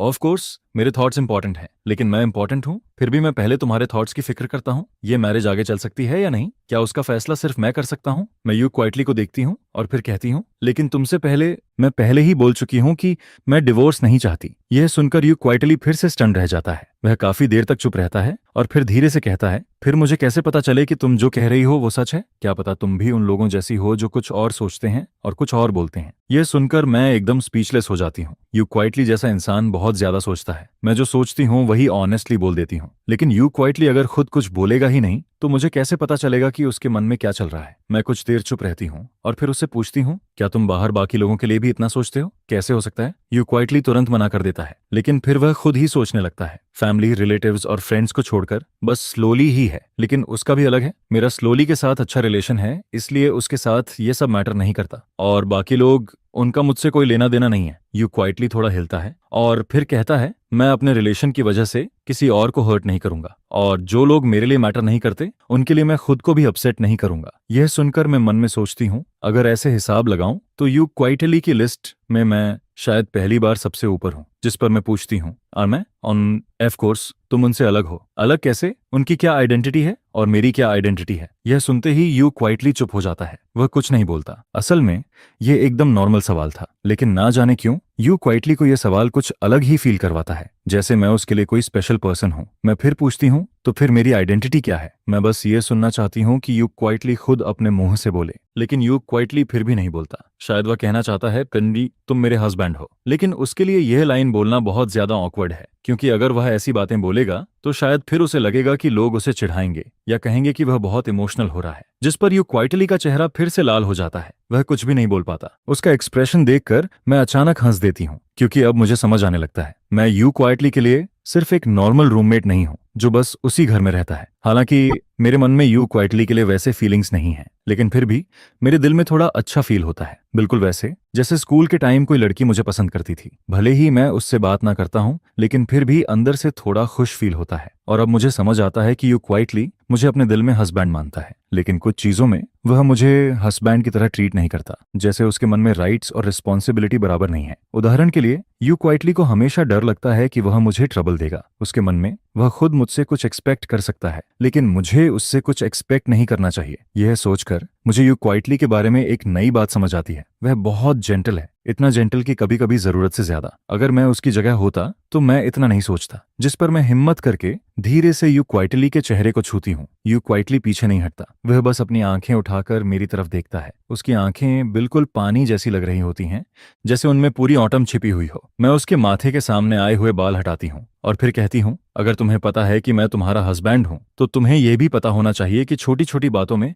तुम मुझ पर डिपेंड कर सकते हो। तुम्हें मुझे यह मौका देना होगा। अगर तुम मुझे बताओगे तभी मुझे पता चलेगा कि कौन सी बात तुम्हारे लिए बड़ी है और कौन सी नहीं। फिर मैं उसे देखती हूँ और कहती हूँ, जैसे अगर तुम्हें मेरा वीचैट चाहिए तो तुम सीधे बोल सकते हो। मैं यू क्वाइटली को देखती हूँ, जिस पर यू क्वाइटली धीरे से मेरा चेहरा छूता है। शायद उसे लगता है कि मेरे चेहरे पर कुछ लगा हुआ है, लेकिन उसके कुछ बोलने से पहले मैं पहले बोल देती हूँ, तुम्हारी नजर में वीचैट मांगना बहुत बड़ी बात है? मैं बहुत कंफ्यूजन में पूछती हूँ और यू क्वाइटली भी उतनी ही कंफ्यूजन में जवाब देता है, क्या नहीं है? आखिर में मैं हेल्पलेस होकर सिर हिला देती हूँ। फिर मैं सीधे यू क्वाइटली का मोबाइल लेती हूँ और उसमें अपना नंबर सेव कर देती हूँ। यू क्वाइटली कुछ पल के लिए रुक जाता है और फिर पूछता है, तो क्या तुम अक्सर लड़कियों से उनका वीचैट मांगते हो? यह सुनकर मैं फिर से कंफ्यूज्ड हो जाती हूँ। यू क्वाइटली का ब्रेन आखिर चलता कैसे है? मैं कुछ नहीं बोलती, जिस पर यू क्वाइटली को अचानक एहसास होता है कि उसका सवाल थोड़ा अजीब था, इसलिए वह जल्दी से कहता है, मैं बस पूछ रहा था, अगर तुम सच में किसी से बात करना चाहते हो तो तुम सीधे बोल सकते हो, हम नॉर्मली बात कर सकते हैं। और अगर तुम नहीं बताना चाहते तो भी ठीक है। लेकिन उसे शायद अभी भी लगता है कि यह काफी नहीं है, इसलिए वह जल्दी से एक और लाइन जोड़ देता है, मैं गुस्सा नहीं करूंगा। यू क्वाइटली बहुत जेंटल टोन में ये कहता है, लेकिन मुझे ये सुनकर बिल्कुल अच्छा नहीं लगता, बल्कि ऐसा लगता है जैसे ये कोई डेंजरस लाइन हो, क्योंकि दुनिया में बहुत लोग कहते हैं कि वह गुस्सा नहीं होंगे, लेकिन असल में बाद में वही सबसे ज्यादा गुस्सा करते हैं। जिस पर मैं तुरंत कहती हूँ, कैसी बात कर रहे हो? मैं क्या वैसा इंसान लगता हूँ? यह सुनकर यू क्वाइटली हल्का सा सिर हिलाता है और मुझे लगता है कि अब वह नाराज नहीं है। मैं धीरे से हूं कहती हूँ और फिर टॉपिक बदलने का फैसला करती हूँ। तो तुम जो पहले मुझे कुछ बताना चाहते थे, क्या वह सिर्फ वीचैट जैसी छोटी सी बात पर? यू क्वाइटली अचानक से सेंसिटिव हो गया। शायद मुझे ऐसा सिर्फ फील हुआ हो, लेकिन उसकी बातों में मुझे थोड़ा सार्कास्टिक टोन सुनाई देता है। असल में ऐसा नहीं है कि मैं तुम्हें फोन पर बताऊंगा, क्योंकि इंटरनेट पर बोलना आसान लगता है। आखिर अगर वह बात सामने बोल सकता तो पहले ही बोल देता। लेकिन सच में मेरे और उसके बीच हर बात फेस टू फेस होना जरूरी नहीं है। जैसे जब मैं ऑफिस से घर लौटता हूँ तब वही टाइम होता है जब यू क्वाइटली उठता है। वह मुझे छोटे छोटे नोट्स छोड़ता है, जैसे लाइट्स बंद करना मत भूलना। अगर वह सामने बोलता और कहीं उससे कोई कॉन्फ्लिक्ट हो जाता तो क्या होता, लेकिन नोट अलग होता है। अगर मेरा टेम्पर खराब होता तो शायद मैं वो नोट फाड़ कर ट्रैश कैन में फेंक देता। और फिर रात में जब यू क्वाइटली नीचे आता और बैले की लाश देखता, तब उसे समझ आता कि यह इंसान इतना इजी नहीं है, और उसके बाद वह मुझसे और कम बात करता। लेकिन अच्छा है कि मेरा टेम्पर इतना खराब नहीं है। मुझसे बात करने के बाद यू क्वाइटली अपना फोन लेकर जल्दी जल्दी सेकंड फ्लोर पर चला जाता है और मुझे ज्यादा देर वेट नहीं करना पड़ता। थोड़ी देर बाद मेरे वीचैट पर एक फ्रेंड रिक्वेस्ट आती है।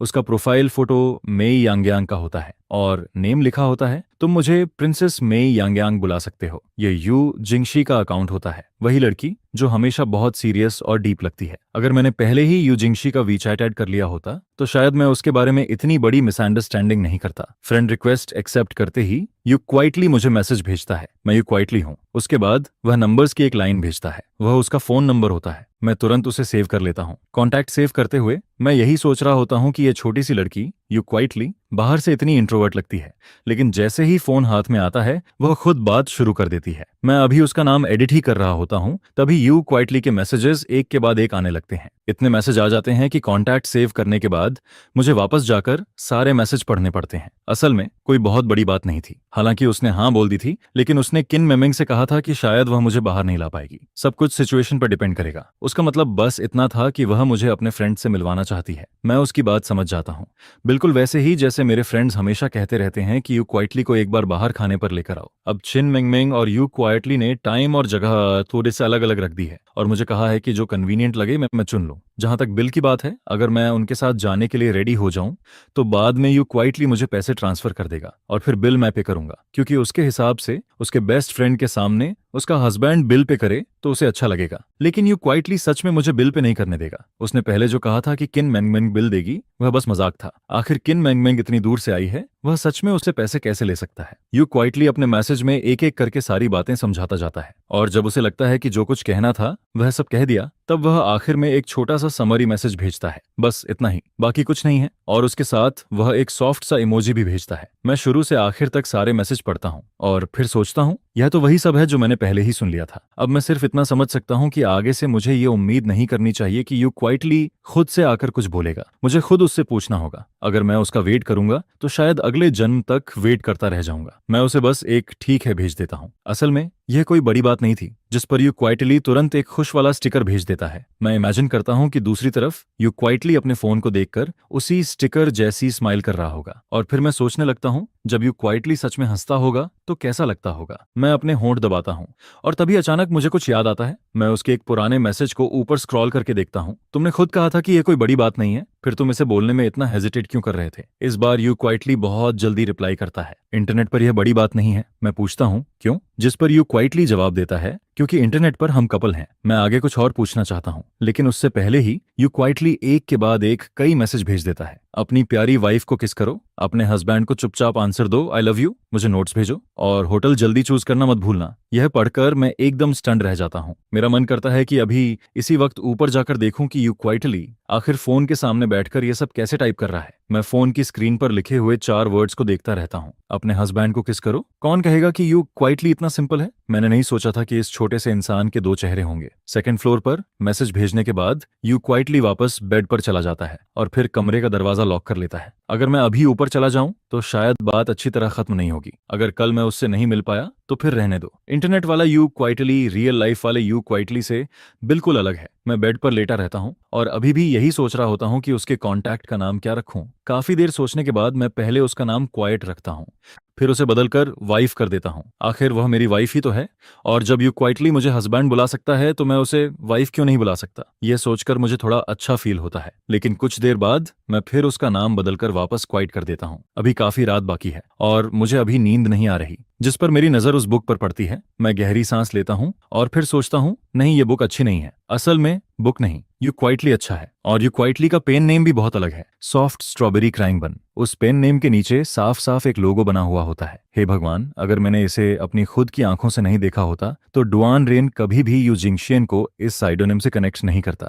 जिस पर जब मैं यू जिंग की बुक फ्लिप करके देखता हूँ तो मुझे पता चलता है कि उसने इसे इतने कैजुअली छुपा रखा था। फिर मैं भी कैजुअली एक बुक ढूंढता हूँ और उसे उसमें ऐड कर देता हूँ, जिसके बाद मैं यू क्वाइटली के लिए एक ग्रुप बना देता हूँ ताकि उसे स्पेशल अटेंशन पर रख सकूं। जिस पर फ्यूचर में जब भी यू क्वाइटली ग्रुप में कुछ बोलता है तो मैं तुरंत अंदर जाकर उसे पकड़ सकूं। काफी टाइम हो चुका था जब उसकी पिछली बुक फिनिश हुई थी, जिसके बाद मैं उससे पूछता हूं कि वह नई बुक कब स्टार्ट करने वाला है। शायद मियान मियान को यू क्वाइटली की अंडरवर्ल्ड वाली रूटीन पहले से पता थी, जिस पर मियान मियान जानबूझकर शाम का टाइम चूज करता है ताकि यू क्वाइटली से आराम से बात कर सके। घबराओ मत, मैंने रिसेंटली आउटलाइन का थोड़ा पार्ट लिखना स्टार्ट किया है। यह सुनकर मियान मियान ऑलमोस्ट पागल हो जाता है। फिर वह कहता है तो अब तुम मुझे ये बता रहे हो कि तुम बस आउटलाइन प्रिपेयर कर रहे हो। जिस पर लिन क्वाओ क्वाओ को शू की बातों पर बिल्कुल भी भरोसा नहीं होता। फिर वह कहती है इंस्पिरेशन ढूंढना भी तो आउटलाइन प्रिपेयर करने का ही पार्ट होता है। जिसके जवाब में मियान मियान फिर कहता है तुम्हें मुझ पर भरोसा रखना चाहिए। मैं कैसे मान लूं तुम कब काम करते हो और कब फिश करते हो। तुम इंस्पिरेशन आखिर ढूंढते कैसे हो, मुझे भी बताओ। जिस पर यू क्वाइटली जवाब देता है सुनो, इंस्पिरेशन ढूंढने का मेरे पास अभी टाइम नहीं है, अभी तो बस पहले उसे ले आओ। मैं रिसेंटली अपने हस्बैंड के साथ डेटिंग कर रहा हूँ सकता। यह सुनकर सामने वाला हैरान रह जाता है। फिर यू क्वाइटली आगे कहता है मैं हस्बैंड का ख्याल रखता हूँ, बच्चे का भी ख्याल रखता हूँ, और अभी मुझे बच्चे को हुए पूरे 8 महीने हो चुके हैं। मेरी लाइफ कितनी मिसरेबल हो गई है। जिस पर कोई पूछता है और तुम्हारा हस्बैंड कहाँ है। यू क्वाइटली कैजुअली जवाब देता है मेरा हस्बैंड मेरे बगल में ही लेटा है। यह सुनते ही मैं दांत भींचकर पोर्सलेन नाइफ पर हाथ मार देता हूँ। फिर मैं कहता हूँ सुन लो, तुम्हारे रिकमेंडेशन का दूसरा हाफ गया, अभी चाहिए तुम्हें। जिस पर एक और केस फ्लैश होकर सामने आता है। हालांकि मेरा दिल अभी भी हॉर्स लेटर पर नहीं था, लेकिन मेरा हाथ फिर भी कीबोर्ड को टच करता रहता है। फिर अचानक मियान मियान का अवतार डार्क हो जाता है। कंग्रेचुलेशंस, यू क्वाइटली ने आखिरकार तुम्हें याद कर लिया। जिस पर मैं धीरे धीरे सक्सेसफुल तो हो जाता हूँ, लेकिन साथ ही दूसरे इंसान पर गुस्सा भी आने लगता है। मैं आधा गुस्से में होता हूँ लेकिन पूरी तरह नहीं। फिर अगले दिन मैं बुक स्टोर में बैठा होता हूँ और आसपास देखने लगता हूँ कि यहाँ कौन सी चीज खाने के लिए अच्छी है। काफी देर तक सर्च करने और कई ऑप्शंस देखने के बाद मुझे आखिरकार एक हॉट पॉट रेस्टोरेंट मिल जाता है। लेकिन फिर भी मैं यूजिंग की ओपिनियन को कंसिडर करता हूँ, जिस पर मैं उसका स्क्रीनशॉट और एड्रेस यू जिंगशिंग को सेंड कर देता हूँ। इसके बाद मैं फोन की स्क्रीन को देखता रहता हूँ और अचानक से डीप सोच में चला जाता हूँ, क्योंकि कल यू क्वाइटली ने जो मैसेज मुझे भेजा था वह अभी भी उसी तरह स्क्रीन पर पड़ा था। उसने कहा था, मैंने हस्बैंड को किस किया। फिर उसने कहा था, मैं तुमसे प्यार करता हूँ। जिस पर मेरा दिमाग अपने आप फैंटेसी में चला जाता है। मैं सोचने लगता हूँ कि जब यू क्वाइटली ने मुझे ये मैसेज भेजा होगा तब वह कैसा दिख रहा होगा। क्या वह फोन स्क्रीन के सामने जोर जोर से हंस रहा होगा, या फिर मेरी तरह वही साइलेंट और डीप एक्सप्रेशन के साथ बैठा होगा। लेकिन जाहिर सी बात है, इसका कोई आंसर नहीं था। यू क्वाइटली वापस आ चुका था, लेकिन मुझे नहीं पता था कि वह आज फिर अपने बेस्ट फ्रेंड के साथ बाहर घूमने जाएगा या नहीं। अगर वह बाहर जाता तो शायद उसे जल्दी उठना पड़ता, लेकिन उसके बुक ग्रुप में कल रात से लेकर आज तक यू क्वाइटली की एक भी आवाज नहीं आई थी। मैं दोपहर तक यू क्वाइटली के रिप्लाई का वेट करता रहता हूँ। फिर अचानक एक मैसेज आता है, हाँ तुम टाइम सेट कर दो। जिस पर मैं रिप्लाई करता हूँ, टाइम तो सेट है, तुम बस मुझे सीधे बता दो। उसी समय मुझे उसकी तरफ से कुछ नॉइजेज सुनाई देती है। फिर मैं पूछता हूँ, क्या तुम अभी बाहर हो। जिस पर यू क्वाइटली एक वॉइस भेजता है और मुझसे पूछता है, मैं अपने बेस्ट फ्रेंड के साथ ब्रेकफास्ट कर रहा हूँ। मैं कुछ देर के लिए चुप हो जाता हूँ, क्योंकि दोपहर के 12 बजे ब्रेकफास्ट करना थोड़ा अजीब था। लेकिन फिर मैं सोचता हूँ, छोड़ो, मुझे इन डिटेल्स से क्या लेना। यू क्वाइटली अगर 12 बजे ब्रेकफास्ट कर रहा है तो ये भी अपने आप में काफी बड़ी बात है। इसके थोड़ी देर बाद यू क्वाइटली मुझे एक और फोटो भेजता है, जिसमें एक बहुत सिंपल रामेन दिख रहा होता है। जिस पर जब मैं उसे ध्यान से देखता हूँ तो रियलाइज करता हूँ कि कल रात उसने जो नूडल्स खाए थे उनके मुकाबले ये काफी ज्यादा सिंपल और वेजिटेरियन लग रहे थे। कल वाले नूडल्स में जो बड़ा चिकन लेग था वह भी गायब था। जिस पर मैं क्वाइटली उसे एक रेड एनवेलप भेज देता हूँ और लिखता हूँ, जाकर कुछ अच्छा खा लो, खुद को इतना भूखा मत रखो कि तुम और पतले हो जाओ। यू क्वाइटली नूडल्स का एक बाइट लेते हुए मुझे वॉइस भेजता है, अगर मैं भूख से पतला हो गया तो तुम मुझे पकड़ोगे कैसे। तुम्हें तो वैसे भी मेरी बोन्स पकड़ने में अनकंफर्टेबल फील होगा, है ना। लेकिन सबसे अजीब बात यह थी कि यू क्वाइटली ने मेरा रेड एनवेलप एक्सेप्ट ही नहीं किया। यह सुनकर मेरा सिर क्वेश्चन मार्क्स से भर जाता है। मुझे ऐसा फील होने लगता है जैसे ऑनलाइन वाला you quietly and real life वाला यू क्वाइटली दो बिल्कुल अलग इंसान हो। इंटरनेट पर वह इतना बोल्ड रहता है, लेकिन रियलिटी में वही यू क्वाइटली इतना वीक और रिबेलियस बन जाता है, जिस पर मैं तुरंत सीरियस हो जाता हूँ। उधर दूसरी तरफ चिन मानमन क्वाइटली मुस्कुराता है। वह चेयर पर मिल्क टी लेकर टिका हुआ था। फिर वह सोचते हुए कहता है, मैंने पहले ही कहा था कि तुम्हारा उसके साथ कुछ सीक्रेट चल रहा है, लेकिन तब तुम मुझ पर ही गुस्सा हो रहे थे। अब खुद को देखो, तुम्हारी हालत तो बिल्कुल वैसी ही लग रही है। और वैसे भी हमारी शादी को आधा साल हो गया है, उसके बाद भी हमारा कोई इंटरसेक्शन नहीं हुआ। जिस पर यू क्वाइटली तुरंत जवाब देता है, वह अभी भी मेरा हस्बैंड है। मैं उसे कोई भी मैसेज भेजूं, चाहे जितना टीज करूं, इसमें कुछ इलीगल नहीं है। यह कहने के बाद यू क्वाइटली जल्दी से अपना फोन छुपा लेता है, ताकि किन मनमन अंदर के मैसेजेस न देख सके, वरना कैरेक्टर मार्केटिंग का सारा इफेक्ट खत्म हो जाता। जिस पर किन मनमन हंसते हुए कहता है, छुपाने से कुछ नहीं होगा। अभी जो वॉइस तुमने भेजी थी, क्या तुम्हें लगता है मैंने नहीं सुनी। यू क्वाइटली फिर भी स्टबर्न बनकर कहता है, तो ऐसे प्रिटेंड करो जैसे तुमने कुछ सुना ही नहीं। जिसके तुरंत बाद यूजिंग का फोन फिर वाइब्रेट करता है। किन मनमन उसे देखकर टीजिंग टोन में कहता है, वाह, तुम्हारे लवर ने फिर मैसेज भेज दिया, जल्दी देखो ना। हालांकि यू जिंगशेन के दिमाग में ब्लैक लाइंस चल रही होती हैं, लेकिन फिर भी यू जिंगशेन चॉपस्टिक्स नीचे रखती है और पॉकेट से फोन निकालकर उसे ओपन करती है, क्योंकि इस बार मैंने सिर्फ एक ही मैसेज भेजा था। यू शांगशेंग, क्या तुम्हें किसी ने गोली मार दी है। कल से लेकर अब तक तुम बार बार यही कह रहे हो कि मुझे मैसेज भेजने वाला इंसान तुम हो। जिस पर यू क्वाइटली तुरंत टाइपिंग करना स्टार्ट करता है, हस्बैंड, तुमने मुझे गलत समझ लिया। चिन मनमान को बिना गेस किए ही समझ आ जाता है कि यू क्वाइटली ने जरूर फिर कोई शर्मनाक मैसेज भेजा होगा, क्योंकि टाइपिंग करते वक्त उसके चेहरे की स्मर्क साफ दिखाई दे रही थी। यह देखकर चिन मनमान को अचानक कुछ याद आता है। फिर वह इंकरेजिंग टोन में कहता है, क्वाइटली, तुम ये सब बातें इंटरनेट पर तो तुम कुछ भी बोल लेते हो, लेकिन सामने कैसे बोलोगे, है ना। जिस पर यू क्वाइटली कुछ देर तक चुप रहता है, फिर साइलेंटली अपना चेहरा छुपाता है, हल्का सा मुस्कुराता है और फिर फॉर्मली कहता है, मैं इतनी हिम्मत नहीं कर सकता। इंटरनेट पर बस थोड़ी बेगिंग कर लेता हूँ, लेकिन रियलिटी में मैं अभी भी छुपता रहता हूँ, एक ऑस्ट्रिच की तरह। जिस पर किन मनमन ठंडे अंदाज में उसे खींचता और दबाता है, फिर हंसते हुए कहता है, जब तुम्हारा दिमाग इतना हॉट हो जाता है तब भी तुम खाली नहीं बैठते। आखिर डर किस बात का है। अभी तो तुम खुद बोल रहे थे कि वो तुम्हारा हस्बैंड है। यह सुनकर यू क्वाइटली का चेहरा थोड़ा रेड हो जाता है। फिर वह गुस्से में किन मनमन को घूरता है और कहता है, अपनी चीज पियो। क्या मिल्क टी पीते हुए भी तुम्हारा मुंह बंद नहीं हो सकता। लेकिन साफ लग रहा था कि वह सच में यू क्वाइटली को और ज्यादा नर्वस करना चाहता था। असल में किन मनमन का मन कर रहा था कि वह यू क्वाइटली को और छेड़े, लेकिन फिर वह सोचता है कि ये दोनों ऑलरेडी मैरिड हैं, तो यहाँ किसी को मिलाने की जरूरत ही नहीं है। आखिर अगर फीलिंग्स होंगी तो वो दोनों के बीच धीरे धीरे अपने आप डेवलप हो जाएंगी। और अगर फीलिंग्स नहीं होंगी तो जबरदस्ती कुछ करना भी सही नहीं होगा। जिस पर क्वीन मनमन क्वाइटली डिसाइड करता है कि वह बीच में नहीं पड़ेगा। यू क्वाइटली अपने हस्बैंड के साथ कैसे बात करता है यह उसी पर छोड़ देना चाहिए। ब्रेकफास्ट थोड़ा लाइट होना चाहिए। इसी वजह से यू क्वाइटली ने क्रिस्पी रामेन ऑर्डर किया था। हालांकि उस वक्त ऑलरेडी दोपहर हो चुकी थी। दूसरी तरफ मैं शाम को खाने का टाइम चूज कर रहा था, क्योंकि यू क्वाइटली अभी सिर्फ ब्रेकफास्ट कर रहा था और उसके बाद उसे अपने फ्रेंड के साथ थोड़ा घूमना भी था। जिस पर मुझे लगा कि शायद उसे बाद में भी कुछ खाना पड़ेगा, इसलिए मैं बहुत जल्दी का टाइम नहीं रख सकता था। काफी सोचने के बाद मैं यू क्वाइटली को टाइम भेजता हूँ, तो फिर रात के 9 बजे। अगर धीरे धीरे खाया जाए तो ज्यादा से ज्यादा 11 बजे तक खत्म हो जाएगा, और मॉडर्न सोसाइटी में रहने वाले इंसान के लिए इतनी देर से खाना कोई बहुत लेट भी नहीं होता। जिस पर यू क्वाइटली रिप्लाई करता है, ठीक है, रात 9 बजे हॉटपॉट रेस्टोरेंट में मिलते हैं। यू क्वाइटली को फील होता है कि यह पहली बार है जब वह मेरे साथ बाहर खाने जा रहा है, जिस पर उसे लगता है कि उसे थोड़ा और प्रॉपर्ली तैयार होना चाहिए। अभी सिर्फ 8 बजे थे। यू क्वाइटली किन मनमन से कार चलाने के लिए कहता है। वहां पहुंचने में लगभग 20 मिनट लगते हैं। अगर रास्ते में ट्रैफिक ना हो तो ज्यादा से ज्यादा आधा घंटा लगता। रास्ते में आसपास में एक साइड पर यू श्याओ मारू बेचने वाला स्टॉल दिखता है, जिस पर यू क्वाइटली कार से उतरता है और 3 पैकेट्स खरीद लेता है, साथ में 3 कप्स मिल्क टी भी। फिर वह कैजुअली पूछता है, क्या एक तुम्हारे लिए वापस ले चलूं? कार चलते हुए रास्ते में थोड़ा ट्रैफिक था, जिस पर किन मनमन चिन पर हाथ रखकर यू क्वाइटली से पूछता है, क्या तुमने कभी सोचा है कि फ्यूचर में अपने हस्बैंड के साथ डेट पर जाओगे? यू क्वाइटली कुछ देर चुप रहता है, फिर वीक आवाज में पूछता है, डेट पर क्यों जाऊं? मैं वैसे भी ज्यादा बाहर नहीं जाता। यह सुनकर किन मनमन कुछ देर के लिए स्ट्रेंजली साइलेंट हो जाता है, जैसे उसे उम्मीद ही नहीं थी कि यू क्वाइटली ऐसा जवाब देगा।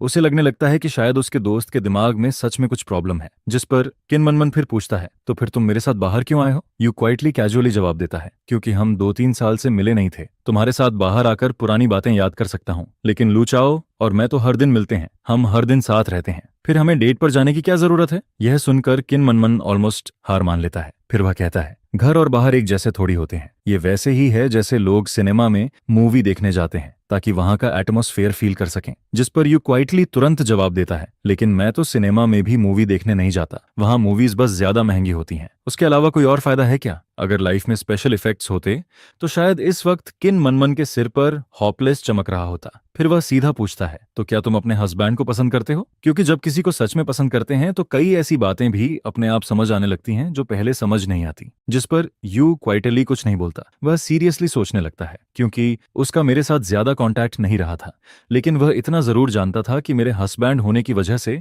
मेरे लिए उसके दिल में एक स्पेशल जगह है। वह रीजन एक्सप्लेन नहीं कर सकता था, लेकिन उसे पता था कि यह जगह अलग है। उसकी अपनी आइडेंटिटी में यू क्वाइटली बस मेरे साथ हाथ पकड़कर चलने तक की जगह रखता था, बाकी चीजों का उसके लिए ज्यादा मतलब नहीं था। फिर यू क्वाइटली धीरे से कहता है, ये पसंद नहीं है, ये बस रिस्पॉन्सिबिलिटी है। जिस पर किन मनमन मुस्कुराता है और कहता है, अगर तुमने ऑलरेडी डिसाइड कर लिया है कि तुम उसके साथ जिंदगी बिताओगे तो तुम्हें अपने लिए भी थोड़ा रास्ता बनाना होगा। तुम और लू चाओ ऐसे ही बस साथ नहीं रह सकते। तुम दोनों हस्बैंड वाइफ हो, कोई को-ऑपरेटिव रूममेट्स नहीं। तुम्हें कोशिश करनी चाहिए कि तुम उसे पसंद करो। अगर कर पाओ तो वही सबसे अच्छा होगा, चाहे उसका स्वभाव ब्राइट हो या फिर बिल्कुल आइस जैसा कोल्ड। तुम्हें अपने दिल में कुछ तो फील होना चाहिए। जिस पर यू क्वाइटली फिर चुप हो जाता है। कुछ देर बाद उसकी धीमी आवाज निकलती है, ये बात बहुत डेंजरस लग रही है। यू क्वाइटली और किन मनमन कार में 20 मिनट से ज्यादा फंसे हुए थे और अब टाइम 8:40 हो चुका था। जिस पर अचानक यू क्वाइटली को फील होता है कि शायद वह आज की मीटिंग के लिए लेट हो जाएगा। वह तुरंत अलर्ट हो जाता है, नहीं, अगर मैं लेट हो गया तो कितना एम्बैरेसिंग होगा। लेकिन किन मनमन काफी काम रहता है, क्योंकि ट्रैफिक जाम उसके हाथ में नहीं था। जिस पर यू क्वाइटली अचानक कहता है, नहीं, मुझे पहले कॉल करनी होगी। हालांकि अभी भी लेट नहीं हुआ था,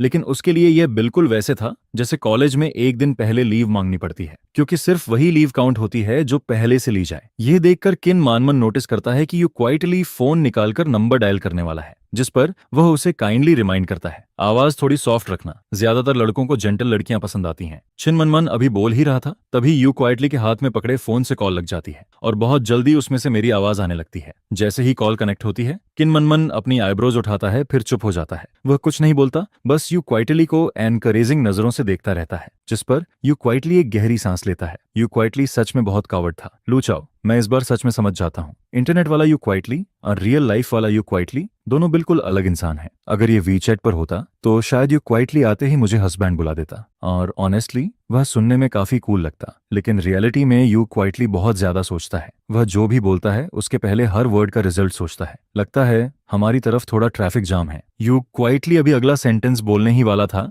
तभी उसके बगल में बैठे किन मनमन की आवाज सुनाई देती है। वह शायद किसी को वॉइस भेज रहा था, तुम्हें अब भी मेरे पास आने की शर्म नहीं है? तुमने मुझे इतना गुस्सा दिलाया, इतने दिन घर से बाहर रहे, और कल रात जाकर तुम्हें याद आया कि मुझे मनाना चाहिए, फिर भी तुमने मुझे ठीक से मनाया तक नहीं। दो बातें बोलकर उल्टा कह दिया कि तुम्हें सोना है। क्या कोई फियांसे ऐसा करता है? मैं बता रहा हूं, तुम मुझे खोने वाले हो, समझे? चिन मनमान का टोन बहुत फियर्स था, जिस पर उसके बगल में बैठा यू क्वाइटली थोड़ा घबरा जाता है, क्योंकि अमन ने अभी थोड़ी देर पहले ही उसे जेंटल रहने को कहा था। मुझे फोन के दूसरी तरफ से बहुत हैवी मर्मर सुनाई देता है। मैं एग्जैक्ट वर्ड्स नहीं सुन पाता, लेकिन इतना समझ आता है कि कोई किसी को डांट रहा है, जिस पर मैं पूछता हूं, उधर कौन किसी को डांट रहा है? यू क्वाइटली धीरे से जवाब देता है, मैं कार में हूं, किन मनमन किसी को समझा रहा है। मैं तुरंत कहता हूं, वो तुम्हें तो नहीं डांट रहा ना? जिस पर यू क्वाइटली जल्दी से बोलता है, नहीं, ऐसा कैसे हो सकता है? वह नॉर्मली बहुत जेंटल है, वह यूजुअली किसी को डांटता नहीं। यह सुनकर किन मनमन वॉइस भेजना बंद कर देता है। फिर वह टाइपिंग करना स्टार्ट करता है, लेकिन साफ दिख रहा था कि टाइपिंग करते हुए भी उसका गुस्सा कम नहीं हुआ था। मैं कुछ देर चुप रहता हूं, फिर धीरे से कहता हूं, ठीक है, ट्रैफिक जैम है तो कोई बात नहीं, आराम से आना, जल्दी मत करना, सेफ्टी का ध्यान रखना। जिसके बाद मैं वेटर से भी थोड़ा ऑकवर्ड होकर कहता हूं, सॉरी, मेरे दो फ्रेंड्स रास्ते में ट्रैफिक में फंसे हैं, शायद उन्हें आने में थोड़ा लेट हो जाएगा। 9:20 हो चुके थे, लेकिन यू क्वाइटली और किन मनमन अभी तक हॉटपॉट रेस्टोरेंट नहीं पहुंचे थे। फिर अचानक मेरे पास मैसेज आता है, हम पहुंच गए। जिस पर मैं तुरंत रिप्लाई करता हूं, तो फिर सीधे अंदर आ जाओ, मैं भी अभी आया हूं, वेटर अभी मेन्यू देकर गया है, तुम लोग आओ, फिर साथ में सूप बेस चूज करेंगे। इसके बाद मैं quietly table number you quietly को भेज देता हूँ। फिर मैं आसपास की खाली टेबल्स को देखता हूँ। अच्छी बात थी कि आज ज्यादा कस्टमर्स नहीं थे, वरना मैं इतनी देर तक यहाँ नहीं बैठ पाता। मैंने जानबूझकर कॉर्नर वाली टेबल चूज की थी, क्योंकि मैं रियल लाइफ वाले यू क्वाइटली को देखकर थोड़ा कंफर्टेबल फील करना चाहता था। जब यू क्वाइटली और किन मनमन अंदर आते हैं, तब मैं उनकी तरफ पीठ करके बैठा था। मेरे हाथ में अभी भी ईस्टर एग्स की छोटी सी बुलेटिन थी, जिसे मैं कैजुअली पलट रहा था। जैसे ही वे दोनों अंदर आते हैं, यू क्वाइटली बहुत धीरे से बोलता है, लूचाओ। जिस पर मैं पीछे मुड़कर उसे देखता हूँ। यू क्वाइटली बिल्कुल वैसा ही दिख रहा था जैसा मैंने इमेजिन किया था, बहुत शांत, बहुत सिंपल। ऐसा लग रहा था जैसे उसके अंदर सच में कोई क्वाइट सा एहसास हो। अगर मैं बस वीचैट की उसकी चैट हिस्ट्री भूल जाऊं तो शायद वह और भी नॉर्मल लगता। यू क्वाइटली बैठ जाता है, फिर अपने हाथ में पकड़ी मिल्क टी और जांग्यू मीट बॉल्स मेरे सामने रख देता है। फिर थोड़ी ऑकवर्ड आवाज में कहता है, मीट बॉल्स थोड़े ठंडे हो गए हैं, अगर तुम्हारा मन ना हो तो मत खाना, बाद में मैं खुद क्वाइटली खा लूंगा। असल में उसके ओरिजिनल प्लान के हिसाब से मीट बॉल्स ठंडे नहीं होने चाहिए थे। यह सोचकर यू क्वाइटली अंदर ही अंदर थोड़ा रिग्रेट करता है। मैं हल्का सा मुस्कुराता हूं और कहता हूं, कोई बात नहीं। फिर मैं मीट बॉल्स को साइड में रख देता हूं, क्योंकि पहले गेस्ट्स को हैंडल करना जरूरी था। बहुत जल्दी हम लोग अपनी जरूरत के हिसाब से ऑर्डर कर देते हैं। इसके बाद डिपिंग सॉस बनाने की बारी आती है। यह काम वैसे भी आसान था, इसलिए जैसे ही यू क्वाइटली उठता है, मैं भी उसके साथ उठ जाता हूँ। जिस पर पीछे बैठा किन मनमन हम दोनों को देखता है। फिर अचानक उसका मन नहीं करता कि वह हमारे बीच आए। वह कैजुअली कहता है, यू क्वाइटली, तुम मेरा सॉस बना देना, तुम्हें पता है मुझे क्या पसंद है। जिस पर यू क्वाइटली पीछे मुड़कर मुझे देखता है, फिर सामने बैठे किन मनमन को देखता है। उसके चेहरे पर साफ लिखा था, क्या तुम सीरियसली चाहते हो कि मैं यहाँ सर्वेंट बन जाऊं? लेकिन उस वक्त मैं अंदर ही अंदर सीक्रेटली खुश हो रहा था, हालांकि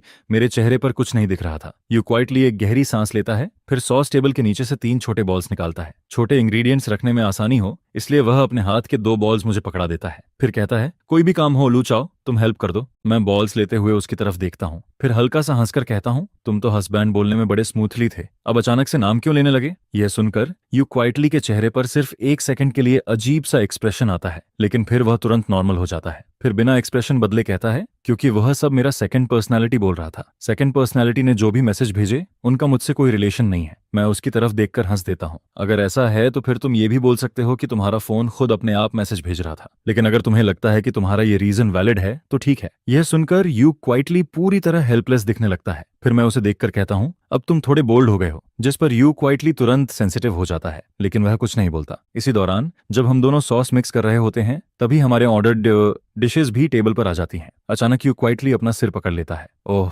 मैं फोटो लेना भूल गया। जिस पर वह जल्दी से अपना फोन निकालता है, सामने रखे बहुत सारे मीट वाले डिशेस की फोटो खींचता है और फिर उसे भेज देता है। बुक फ्रेंड ग्रुप में उसने बस रिप्लाई किया, फिर एक और दिन, पुराने प्रॉमिस की तरह। लेकिन यू क्वाइटली ने जैसे ही मैसेज भेजा और फोन रखने वाला था, तभी उसके बगल से मेरा स्पेशल नोटिफिकेशन वाला टोन बज जाता है। उसकी आवाज इतनी लाउड थी कि एकदम अलग से सुनाई देती है। मैं उस वक्त सिर नीचे करके मीट बॉल खा रहा था, लेकिन जैसे ही वह आवाज आती है, मेरे दिमाग में तुरंत एक बात आती है, जिस पर अगले ही पल मैं सिर उठाकर उन दोनों की तरफ देखता हूँ। सबसे पहले मेरी नजर यू क्वाइटली पर पड़ती है। यू क्वाइटली मुझे देख रहा था। फिर मैं किन मनमन को देखता हूँ। किन मनमन भी मुझे ही देख रहा था। यू क्वाइटली कुछ नहीं बोलता, क्योंकि वह नॉर्मली ऐसी जगह पर सीन क्रिएट नहीं करता। उसके हिसाब से हस्बैंड वाइफ की बात घर जाकर डोर बंद करके आराम से करनी चाहिए। लेकिन किन मनमन चुप नहीं रहता। वह ऐसे बोलता है जैसे अपनी बेस्ट फ्रेंड के लिए स्टैंड ले रहा हो। क्वाइटली, तुम्हारे हस्बैंड किस अच्छी बहन को स्पेशल अटेंशन दे रहे हैं। यह सुनकर मेरे सिर में दर्द होने लगता है। मैं कहता हूँ, और किसे स्पेशल अटेंशन दूंगा, बस यू क्वाइट को, जो हमेशा ग्रुप में साइलेंटली छुपा रहता है। लेकिन आज यह बात साफ करनी जरूरी थी, क्योंकि भले ही यू क्वाइटली ने अभी ज्यादा नहीं सोचा हो, लेकिन अगर उसकी बेस्ट फ्रेंड के दिमाग में कुछ बैठ गया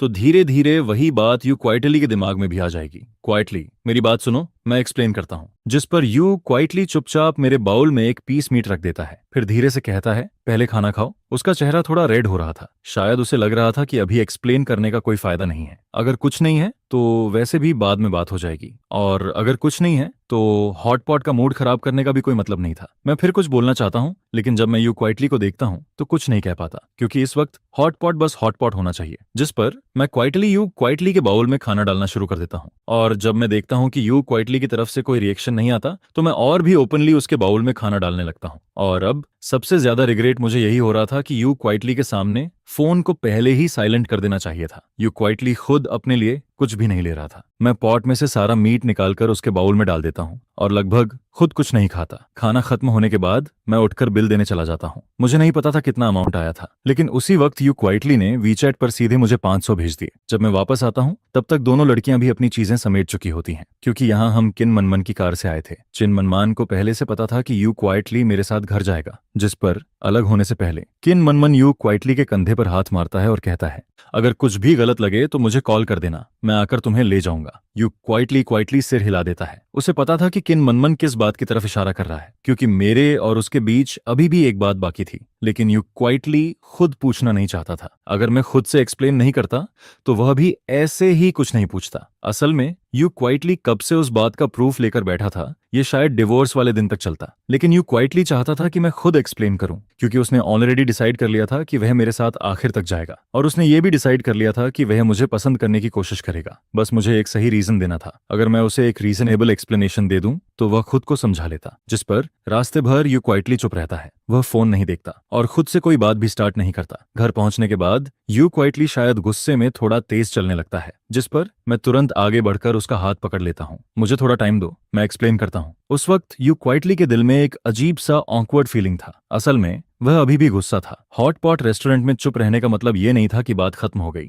मैं उसका हाथ पकड़कर नहीं छोड़ता, और शायद मेरी पकड़ थोड़ी ज्यादा स्ट्रांग हो जाती है। यू क्वाइटली सिर नीचे करता है, फिर उसकी नजर धीरे धीरे मेरे हाथ से मेरे चेहरे तक आती है, और उस वक्त मैं उसे बहुत सीरियसली देख रहा था, लेकिन मुझे अभी भी कुछ रियलाइज नहीं हुआ था। जिस पर यू क्वाइटली हल्का सा हंस देता है। वह मुश्किल से एक स्माइल बनाता है, फिर धीरे से अपना हाथ छुड़ा लेता है। उसकी रिस्ट थोड़ी रेड हो गई थी, लेकिन मेरा पूरा ध्यान बस यू क्वाइटली के मूड पर था, इसलिए मुझे रियलाइज ही नहीं हुआ कि मैंने उसका हाथ बहुत जोर से पकड़ लिया था। यू क्वाइटली अपनी रिस्ट को धीरे से रब करता है, फिर धीरे से कहता है, लो चाओ, कल बात करेंगे, मैं आज थोड़ा टायर्ड हूँ। असल में यह उस नातनी उसके हिसाब से शायद कुछ एक्सप्लेन करने जैसा था ही नहीं, लेकिन यू क्वाइटली यह बोलने के बाद भी वहीं खड़ा रहता है। वह जाता नहीं, क्योंकि वह मेरा एक्सप्लेनेशन सुनना चाहता था। बस वह कभी भी अपनी बात क्लियरली नहीं कहता। उसकी पर्सनैलिटी हमेशा से ऐसी ऑकवर्ड थी। मैं धीरे से कहता हूँ, असल में ऐसी कोई बात नहीं है। कुछ टाइम पहले मैंने ऑनलाइन कुछ आर्टिकल्स पढ़े थे। उसी दौरान मुझे एक वेब नॉवेल ऑथर दिखा जिसके रिजल्ट्स तुम्हारे जैसे थे, इसलिए मैंने उसे स्पेशल अटेंशन पर रखा, क्योंकि वह अक्सर ग्रुप में आता था और मैं उसे पकड़ना चाहता था। फिर बाद में मुझे पता चला,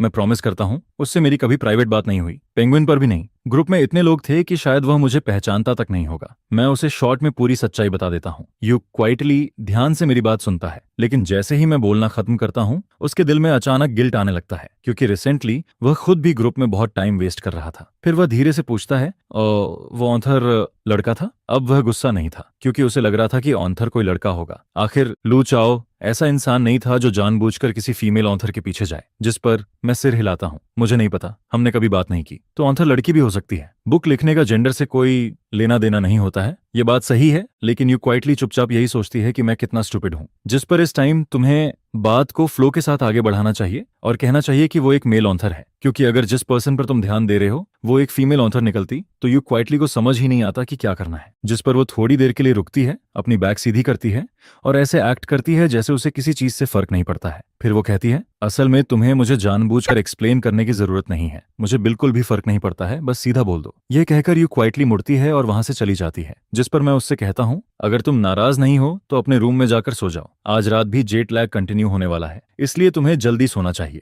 जिस पर मैं यू क्वाइटली की पीछे जाती हुई बैग को देखता रहता हूँ। मैंने तो उसे सब कुछ एक्सप्लेन कर ही दिया था, तो क्या यू क्वाइटली सच में नाराज नहीं है? विमेन सच में बहुत वियर्ड क्रीचर्स होती हैं। जब वो नाराज होती हैं तब भी कहती हैं कि वो नाराज नहीं है, और जब वो नाराज नहीं होती हैं तब भी वही कहती हैं। यहाँ तक कि शावर लेने के बाद भी वो यही बोलती हैं कि वो नाराज नहीं है। इसके बाद मैं बेड पर लेट जाता हूँ और फिर वीचैट पर यू क्वाइटली को एक बार फिर मैसेज करता हूँ, क्योंकि मुझे लगता है कि रियलिटी में पूछने से ज्यादा आसान वीचैट पर पूछना होगा। जिस पर मैं उसे टाइप करके भेजता हूँ, तो क्या तुम अभी भी नाराज हो? लेकिन यू क्वाइटली रिप्लाई नहीं करती है, यहाँ तक कि ऊपर टाइपिंग का भी कोई डिस्प्ले नहीं आता है। जिस पर मैं सोचता हूँ कि इस टाइम यू क्वाइटली के पास करने के लिए कुछ नहीं होगा, शायद वो शावर लेने गई होगी। आगे मैं और यू क्वाइटली के बीच की लास्ट चैट रिकॉर्ड को देखता हूँ, जो उस ट्रांसफर पर जाकर रुकती है जो यू क्वाइटली ने मुझे भेजा था। ऑफ कोर्स उस पैसे को लेना पॉसिबल नहीं था। मैं अपनी वाइफ और उसकी फ्रेंड्स को हॉट पॉट खिलाने के लिए इनवाइट नहीं कर सकता और ऊपर से अपनी वाइफ से पैसे भी नहीं ले सकता, जिस पर मैंने अभी तक उसे एक्सेप्ट नहीं किया है। मैं प्लान करता हूं कि 24 घंटे पूरे होने दूं ताकि वो अमाउंट अपने आप रिफंड होकर यू क्वाइटली के पास वापस चला जाए। करीब 10 मिनट बाद यू क्वाइटली फाइनली रिप्लाई करती है, जिस पर उसका मैसेज आता है, मैं अपने हस्बैंड से कैसे नाराज हो सकती हूँ।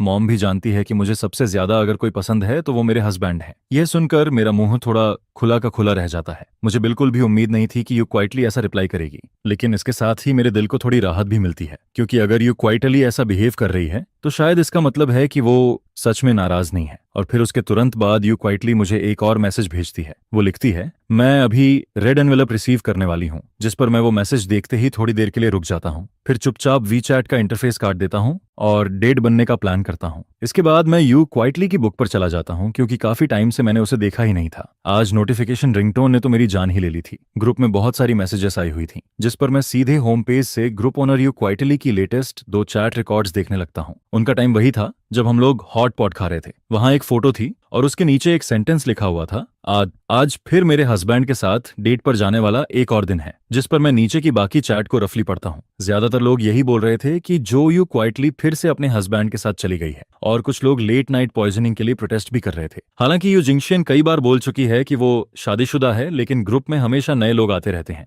और कुछ लोग ऐसे भी होते हैं जिन्हें इसके बारे में पता नहीं होता है। जिस पर मैंने डायरेक्टली एट करके यू क्वाइटली से पूछा, क्या ऑथर मैरिड है? On off course you quietly के रिप्लाई का इंतजार करना पॉसिबल नहीं था, लेकिन ग्रुप में बाकी एक्टिव लोग तुरंत मेरे सवाल का जवाब देने लगते हैं। जिस पर उनमें से एक कहता है, ऊपर वाला डेफिनेटली नया मेंबर है। ऑथर की शादी हुए आधे साल से भी ज्यादा हो चुका है। शादी के बाद से वो खुद को हमेशा 38 साल की मैरिड वुमन बोलती रहती है। फिर दूसरा पर्सन लिखता है, उसने अपने हस्बैंड के साथ घूमने के लिए 3 दिन की छुट्टी ली थी। और फिर एक और मैसेज आता है, उसने सॉफ्ट स्ट्रॉबेरीज सुखा दी, अब वो पहले की तरह एक्टिव नहीं रहती है, हर दिन बस फिशिंग करती रहती है। जिस पर कोई और कहता है, मुझे तो वो टाइम बहुत मिस होता है जब उसकी शादी नहीं हुई थी, उस टाइम वो बहुत मेहनती थी। फिर एक और मैसेज आता है, लेकिन शादी के बाद हर 3 दिन में छुट्टी मांगती है, या तो डेट पर होती है या फिर बेबी के साथ होती है। ये सुनकर मैं आधे प्रोविंस तक साइलेंट हो जाता हूँ। फिर मैं जल्दी से बात को कवर करता हूँ और यू क्वाइटली की बुक पर क्लिक कर देता हूँ, जिस पर मैं उसकी लेटेस्ट टब बुक खोलता हूँ और उसमें सच में बहुत सारे लीव नोट्स दिखाई देते हैं। हनीमून पर हस्बैंड के साथ जा रही हूँ,